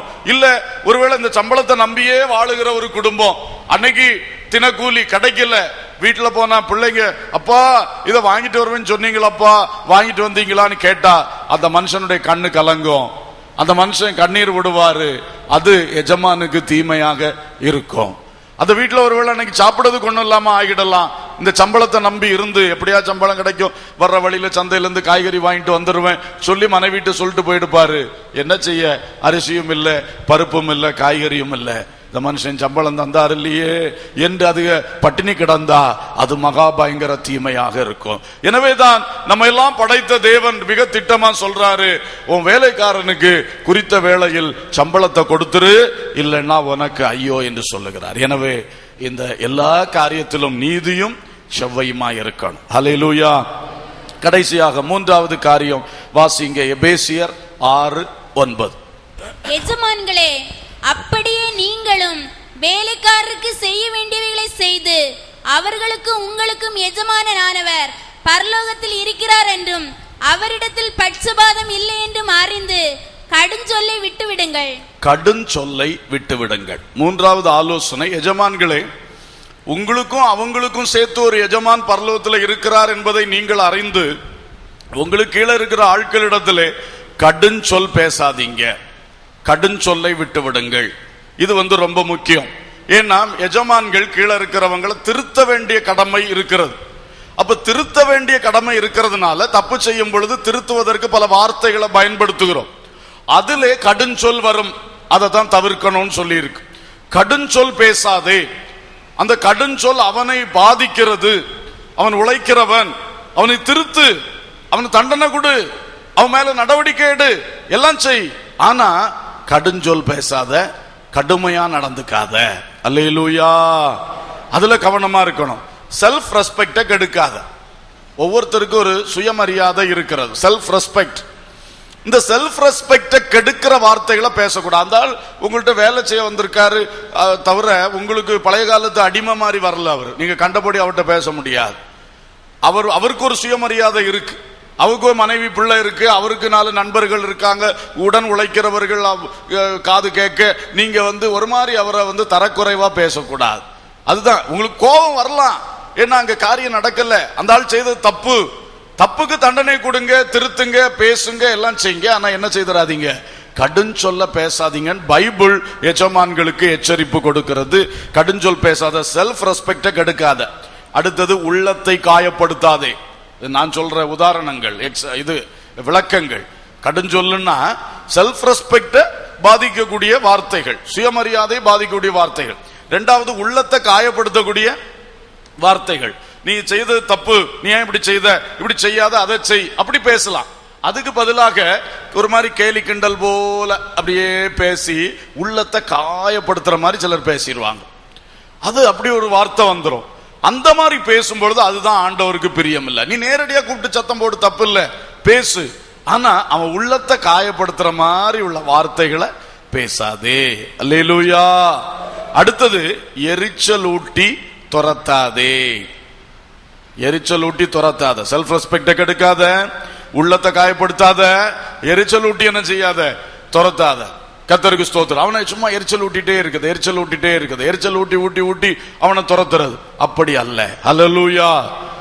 கூப்பிட்டு இது தப்பு இது சரி அது கரெக்டாக நம்ம பேசணுமே தவிர அவன் வேலை செய்யும் பொழுது அவனுக்கு பின்னால இருந்து அவனை என்ன செய்யிட்டே இருக்கக்கூடாது, எரிச்சல் ஊட்டும்படி செஞ்சுட்டே இருக்கக்கூடாது, எரிச்சல் ஊட்டும்படி வேலை செய்யவே கூடாது. இவைகளை எஜமான்கள் கவனித்துக் கொள்வோமாக. எஜமான்களே, 3 காரியங்கள் உங்களுக்கு. முதல்ல, பரலோகத்திலே உங்களுக்கும் உங்க வேலைக்காரங்களுக்கும் சேர்த்து ஒரு எஜமான் இருக்கிறார் என்பதை அறிந்து வாழுங்க, செயல்படுங்க. 2வது, வேலைக்காரருக்கு நீதியும் செவ்வையுமானதை செய்யுங்கள். 3வது, கடும் சொல்லை விட்டுவிடுங்கள். ஹல்லேலூயா. இப்பொழுது நாம் எல்லாரும் ஜெபிக்க போகிறோம். இந்த 2 கூட்டத்தில் ஒரு கூட்டமா நீங்க கண்டிப்பா இருப்பீங்க. அதனால 2 பக்கத்துக்கு ஆலோசனை பைபிள் தந்திருக்கிறது. எந்த ஆலோசனை உங்களுக்கு தேவையோ எடுத்துக்கொண்டு கொஞ்ச நேரம் நம்ம ஜெபிக்க போகிறோம். இந்த ஜெப வேளையில் நிச்சயமாய் கர்த்தருடைய ஆவியானவர் நமக்குள் கிரியை செய்து இன்று முதல் நம்முடைய கையின் பிரயாசங்களை ஆசீர்வதிக்க போகிறார், தொழில்களை ஆசீர்வதிக்க போகிறார், வேலைகளை ஆசீர்வதிக்க போகிறார், உங்கள் வாழ்க்கையை உயர்த்த போகிறார். எல்லாரும் கண்ண மூடுங்க. ஒரு எதிர்பார்ப்போட, வீட்டுக்கு போகிற எதிர்பார்ப்பு அல்ல, இப்ப கர்த்தரிடத்திலிருந்து ஒரு ஆசீர்வாதத்தை பெற்றுக்கொள்ளுகிற எதிர்பார்ப்பு. அப்பதான் பெற்றுக்கொள்ள முடியும். வீட்டுக்கு போகிற எதிர்பார்ப்போடு எல்லாம் செட்ரைட் பண்ணி கொண்டு இருக்காதீங்க. இப்ப கண்களை மூடி கர்த்தரிடத்திலிருந்து இப்ப ஒரு ஆசீர்வாதத்தை பெறணும், ஆசீர்வாதத்தை பெறணும். என் வேலையில ஒரு உயர்வையும் காணவே முடியலையே, என் தொழில் எழும்பவே இல்லையே, இன்னைக்கு ஒரு கட்ட அறுக்கப்படணும் என்று கணவன்மாரும் மனைவிமாரும் பிள்ளைகளும் எல்லாம் சேர்ந்து ஜெபிக்க போறோம். உங்க கணவன் செய்கிற வேலையை நினைச்சு பாருங்க, பிள்ளைகளை உங்க அப்பா செய்யற வேலையை நினைச்சு பாருங்க, உங்க அம்மா செய்யற வேலையை நினைச்சு பாருங்க. எல்லாரும் சேர்ந்து போராட போகிறோம். இன்றைக்கு ஆண்டவர் ஒரு அற்புதம் செய்ய போகிறார். எத்தனை பேருக்கு எதிர்பார்ப்பு வந்திருக்கு? உள்ளத்துல எதிர்பார்ப்பு வந்தா கர்த்தரிடத்திலிருந்து நிச்சயமா பெற்றுக்கொள்ள முடியும். நீங்க எதிர்பார்ப்பு இல்லாம சும்மா ஏனோ 2 ஸ்தோத்திரம் பண்ணிக்கிட்டு இருந்தீங்கன்னா ஒன்னும் கிடைக்காது, சும்மா தான் எழும்பி போவீங்க. அதனால தயவு செய்து ஒரு எதிர்பார்ப்போடு கூட, ஆண்டவரே நான் இத்தனை வருஷமா தொழில் பண்ணுகிறேன், இன்னைக்கு உங்க வார்த்தைக்கு நான் கீழ்ப்படுகிறேன். ஆண்டவரே உங்க வார்த்தையை நான் மனப்பூர்வமா ஏற்றுக்கொள்ளுகிறேன். நீங்க என் தொழில எண்ணெயிலிருந்து ஆசீர்வதிக்கணும், என் வேலை எண்ணெயிலிருந்து ஆசீர்வதிக்கணும், என் வாழ்க்கை எண்ணெயிலிருந்து ஆசீர்வதிக்கணும். நான் எதை கையிட்டு செய்கிறேனோ அது ஆசீர்வதிக்கப்படணும். சொல்லுங்க, எல்லாரும் சொல்லுங்க. ஆண்டவரிடத்துல ஓப்பனா பேசுங்க, தெளிவா நேரடியா பேசுங்க. ஆண்டவரே இதை செய்யுங்க ஆண்டவரேன்னு சொல்லுங்க. இதை செய்யுங்க ஆண்டவரே, இதை செய்யுங்க ஆண்டவரே. ஓ ஹல்லேலூயா, ஹல்லேலூயா, ஹல்லேலூயா. எல்லாம் ரெடி ஆயிட்டீங்களா? எல்லா உள்ளங்களும் ஆயத்தமாகி விட்டதா? இன்றைக்கு பரலோக எஜமானிடத்திலிருந்து கேட்டு பெற்றுக்கொள்ளுகிற நேரம், கேட்டு பெற்றுக்கொள்ளுகிற நேரம். நிச்சயமா இன்றைக்கு உண்மையாய் ஜெபிக்கும் பொழுது, ஒரு மனமா ஜெபிக்கும் பொழுது இன்றைக்கு ஒரு தேவ ஆசீர்வாதம் இறங்கும். ஹல்லேலூயா, ஹல்லேலூயா, ஹல்லேலூயா. எல்லாரும் முதல்ல வாய் திறந்து கேட்கணும், அப்புறம் ஆவியில நிரம்பி ஜெபிக்க போகிறோம். கட்டுகள் உடைய போகிறது, சாப கட்டுகள் உடைய போகிறது, சாப கட்டுகள் உடைய போகிறது. நான் சில சாபங்களை குறித்து தியானித்துக் கொண்டிருந்த வேளையில் தான் கர்த்தர் இந்த ஆலோசனை எனக்கு தந்தார். இதை பற்றி பேசு என்று ஆலோசனை தந்தார். 2-3 முறை கர்த்தர் இதை உணர்த்தினார், இதை பற்றி பேசு என்று சொல்லி. கர்த்தருக்கு ஸ்தோத்திரம். ஆகவே எனக்கு நிச்சயமா தெரியும், ஆண்டவர் இந்த வார்த்தைகள் மூலம் சாபத்தை உடைக்க போறாரு, சாபத்தை உடைக்க போறாரு. தொழில்கள்ல இருக்கிற சாபத்தை உடைப்பாரு. ஆமேன். வேலைகள்ல இருக்கிற சாபத்தை உடைப்பார், பொருளாதாரத்தில் இருக்கிற சாபத்தை உடைப்பார், கையிட்டு செய்கிற காரியங்கள்ல இருக்கக்கூடிய சாபத்தை உடைப்பார், தோட்டத்தில் இருக்கக்கூடிய சாபத்தை உடைப்பார், விவசாயத்தில் இருக்கக்கூடிய சாபத்தை உடைப்பார், நிச்சயம் உடைப்பார். எல்லாரும் முதல்ல வாய் திறந்து கேட்டாயிட்டா? கேட்ட பிறகு நம்ம ஆவியில நிரம்பி ஜெபிக்க போகிறோம். ஆண்டவரே என் சாபத்தை உடையும் அப்பா, என் தொழில் இன்னையிலிருந்து வளரணும், என் வேலை இன்னையிலிருந்து வளரணும், என் பொருளாதாரம் இன்னையிலிருந்து ஆசீர்வதிக்கப்படணும். ஆமீன், ஹல்லேலூயா. நான் எதை கையிட்டு செய்கிறேனோ அது ஆசீர்வாதம் பெறணும். ஹல்லேலூயா. இப்பொழுது எல்லாரும் ஆவிக்குள்ளாகி அபிஷேகம் பெற்ற பிள்ளைகள் நல்ல ஃபயரா, வல்லமை, அக்கினியா ஜெபிக்கும் பொழுது சாப கட்டுகளை ஆவியானவர் முறிப்பார், சாப கட்டுகளை உடைப்பார். எல்லாரும் ஜெபம் பண்ணுங்க. ரிபானா ஷலபா கமனா துரபாலா புகபாலா உரபாபாபா ஷகலபா கபலபா ரியாதரபா ஷந்தலபா கபலபா உரபா தரபாலபா ஷலபா தரபா திரபாலா புகபாலபா ரியாதரபா ஷந்தலா உலபா கமனா மஷலபா தரபா தினமாலபா கமனாமா உரபா லபா ஷந்துனமா ரியாதலபா ஷலபா தரபா உரபா கபலபா ரியாகபலபா ஷந்துனமா ரபாலபா ஓ ஷிதனமா தரபா தினமாலபா கபலபா ஷலபா. சாப கட்டுகளை உடைக்கிற ஆசீர்வாதத்தின் வல்லமை இறங்கட்டும். தேவ ஆசீர்வாதத்தின் வல்லமை இறங்கட்டும். தேவ ஆசீர்வாதத்தின் வல்லமை இறங்கட்டும். இந்த power of God's blessing. தேவ ஆசீர்வாதத்துக்கு ஒரு வல்லமை இருக்கிறது. தேவ ஆசீர்வாதத்துக்கு ஒரு வல்லமை இருக்கிறது. அந்த வல்லமை என் வாழ்வில் இறங்கட்டும். அந்த வல்லமை என் தொழிலில் இறங்கட்டும். அந்த வல்லமை என் பொருளாதாரத்தில் இறங்கட்டும். தேவ ஆசீர்வாதத்தின் வல்லமை, சாபத்தை உடைக்கிற தேவ ஆசீர்வாதத்தின் வல்லமை, சாபத்தை உடைக்கிற தேவ ஆசீர்வாதத்தின் வல்லமை ஒவ்வொரு பிள்ளைகள் மேல் இறங்கட்டும், இறங்கட்டும், இறங்கட்டும். எல்லாரும் வலது கையை உயர்த்தி காட்டுங்க. என் கையை ஆசீர்வதிங்கப்பா, என் கையை ஆசீர்வதிங்கப்பா. இந்த கை ஆசீர்வதிக்கப்படட்டும். இந்த கையில இருக்கிற சாபம் முறிக்கப்படட்டும். இந்த கையில இருக்கிற சாபம் முறிக்கப்படட்டும். ஓ ரபலபா கபலபா ரியாந்தனமா ஷலபதரபா லிபலபா கபலபா ரியாந்தனமா ஷலபதரபா. ஆமென். எங்கள் கைகளை ஆசீர்வதியோ, எங்கள் கையின் கிரியைகளை ஆசீர்வதியோ, எங்கள் பிரயாசத்தை ஆசீர்வதியோ, எங்கள் வேலைகளை தொழில்களை ஆசீர்வதியோ, எங்கள் கையில் வருகிற பொருளாதாரங்களை ஆசீர்வதியோ, வருமானங்களை ஆசீர்வதியோ. இவைகளில் காணப்படுகிற பொல்லாத சாப கட்டுகள், பிசாசின் கிரியைகள் இயேசு கிறிஸ்துவின் அதிகாரமுள்ள நாமத்தினாலே இப்பொழுது உடைந்து ஓடி போவதாக. வெள்ளம் உடைந்து ஓடி போவது போல இந்த சாப கட்டுகள் உடைந்தோடி போகட்டும். சாப கட்டுகள் உடைந்தோடி போகட்டும். ஓ ரக்கபலபா ஷலபா. கரங்களை தட்டி ஆர்ப்பரித்து கர்த்தருக்கு ஸ்தோத்திரம் செலுத்துவோம். ஆமென், ஆமென், ஆமென்.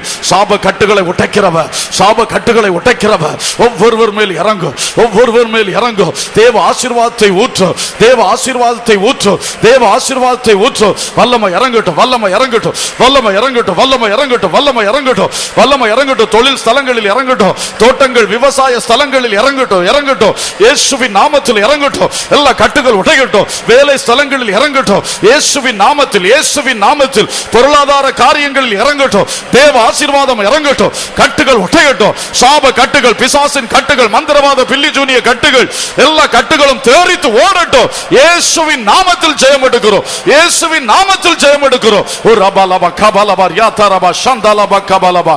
ஆமென், ஆமென், ஆமென். கர்த்தருடைய வல்லமை இறங்கட்டும், வல்லமை இறங்கட்டும். ஸ்தோத்திரம், ஸ்தோத்திரம், ஸ்தோத்திரம், ஸ்தோத்திரம், ஸ்தோத்திரம். ஹல்லேலூயா, ஹல்லேலூயா. ஆசீர்வாதங்களை சுதந்தரித்திட அழைத்தாரே தேவன். ஆசீர்வாதங்களை சுதந்தரித்திட அழைத்தாரே தேவன். ஆசீர்வதியுங்கள், நன்மை பெருகிட அன்பில் நிலைத்திருங்கள். ஆசீர்வதியுங்கள், நன்மை பெருகிட அன்பில் நிலைத்திடுங்கள். இஸ்ரவேலை ஆசீர்வதிப்பது கர்த்தருக்கு பிரியம். இஸ்ரவேலை ஆசீர்வதிப்பது கர்த்தருக்கு பிரியம். பொங்கி வழிந்திடும் தேவாசீர்வாதத்தை பங்கனி பெற்றிடாயோ. பொங்கி வழிந்திடும் தேவாசீர்வாதத்தை பங்கனி பெற்றிடாயோ. தேவபிதா தரும் ஆசீர்வாதங்களால் தேவ மகிமை காண்பார். தேவபிதா தரும் ஆசீர்வாதங்களால் தேவ மகிமை காண்பார். இஸ்ரவேலை கரங்களை தட்டி ஆர்ப்பரித்து பாடுவோம். கர்த்தருக்கு பிரியம். இஸ்ரவேலை ஆசீர்வதிப்பது கர்த்தருக்கு பிரியம். இன்று நீயும் அவரை நம்பினார் வதிப்பார். இன்று நீயும் அவரை நம்பினார் உன்னையும் ஆசீர்வதிப்பார். இஸ்ரவேலை ஆசீர்வதிப்பது கர்த்தருக்கு பிரியம். இஸ்ரவேலை ஆசீர்வதிப்பது கர்த்தருக்கு பிரியம். ஆமென். கரங்களை தட்டி ஊக்கமாக எல்லாரும் ஸ்தோத்திரம் பண்ணுவோம். சாபங்கள் உடைந்து போயிற்று, கட்டுகள் அகன்று போயிற்று. கர்த்தராகிய இயேசு கிறிஸ்துவின் ஆசீர்வாதம் நம்மேல் வந்து விட்டது, வந்து விட்டது, வந்து விட்டது. இன்று முதல் நான் உன்னை ஆசீர்வதிப்பேன் என்ற வசனம் என் வாழ்வில் கிரியை செய்ய தொடங்கிவிட்டது. உன் வாழ்வில் கிரியை செய்ய தொடங்கிவிட்டது. ஹல்லேலூயா, ஹல்லேலூயா, ஹல்லேலூயா. Praise the Lord, praise the Lord. அன்பின் பரலோக பிதாவே, நல்ல தகப்பனே, நாங்கள் உமக்கு ஸ்தோத்திரம் செலுத்துகிறோம், வாழ்த்துகிறோம், போற்றுகிறோம். நீங்க எங்களுக்கு தந்த வார்த்தைகளுக்காய் ஸ்தோத்திரம். இந்த வார்த்தையை கொடுக்கும்படி சொன்ன தேவன் உடைய பிள்ளைகளை குறித்து ஒரு பெரிய ஆசீர்வாதத்தின் நோக்கம் வைத்திருக்கிறதற்காய் ஸ்தோத்திரம். அது ஒவ்வொருவருடைய வாழ்விலும் இறங்கட்டும் தகப்பனே. இவர்களுடைய கையின் பிரயாசங்கள், உடைய தொழில்கள், உடைய வேலைகள், விவசாயங்கள் மற்றும் எல்லா பணிகளிலும் தேவனுடைய ஆசீர்வாதம் இன்று இறங்கினதற்காக ஸ்தோத்திரம். அது சாப கட்டுகளை உடைத்ததற்காக ஸ்தோத்திரம். பிசாசின் கட்டுகளை உடைத்ததற்காக ஸ்தோத்திரம். மந்திரவாத பில்லி ஜூனிய கட்டுகளை உடைத்தபடியினாலே ஸ்தோத்திரம். இயேசு கிறிஸ்துவின் ஆசீர்வாதத்தில் இருக்கிற அந்த வல்லமை இந்த கட்டுகள் யாவையும் உடைத்தெறிந்து போட்டது. அதற்காக தேவரீருக்கு ஸ்தோத்திரம். மெய்யாகவே தம்முடைய பிள்ளைகள் அனைவரும் இன்று முதல் உமது ஆசீர்வாதத்தை பெற்றுக் கொள்ளும்படி, பட்சித்த வருஷங்களின் விளைவை திரும்ப பெற்றுக் கொள்ளும்படி, களஞ்சியங்கள் எல்லாம் நிரம்பி வழியும்படி, வாலாகாமல் தலையாகும்படி, கீழாகாமல் மேலாகும்படி மகிமையான ஆசீர்வாதங்கள், கிருபைகள், நன்மைகள், உயர்வுகள், மேன்மைகள் உண்டாக வேண்டும் என்று ஜெபிக்கிறோம். சாதனைகள் ஒவ்வொருவர் வாழ்விலும் வெளிப்பட வேண்டும் என்று ஜெபிக்கிறோம். உமது நாமத்திற்கு மகிமையாக உமது பாதங்களை முத்தம் செய்து வேண்டிக் கொள்ளுகிற ஒவ்வொருவருக்கும் ஆசீர்வாதங்களை ஊற்றுமையா ஊற்றுமையா என்று கெஞ்சுகிறோம். பெரிய காரியங்களை செய்யும். நாங்கள் எதிர்பாராத மேன்மைகளை, நன்மைகளை தந்து இவைகள் எல்லாவற்றுக்கும் மேலா இயேசுவுக்காக சாட்சிகளாய் பிரகாசித்து வாழும்படி எங்களுக்கு நீர் அனுக்கிரகம் செய்யும். ஒவ்வொரு குடும்பங்களை இயேசு கிறிஸ்துவின் நாமத்தில் ஆசீர்வதிக்கிறேன். உடைய ஊழியக்காரன் என்று நீர் தந்த அதிகாரத்தின் பேரிலே இயேசு கிறிஸ்துவின் நாமத்தினாலே இந்த வசனம் கேட்ட ஒவ்வொரு பிள்ளைகளுடைய வாழ்விலும், ஒவ்வொரு குடும்பங்களிலும் தேவ ஆசீர்வாதம் பெருகுவதாக பெருகுவதாக பெருகுவதாக என்று வாழ்த்தி ஆசீர்வதிக்கிறேன். இவர்களை அப்படியே ஆசீர்வதியும்.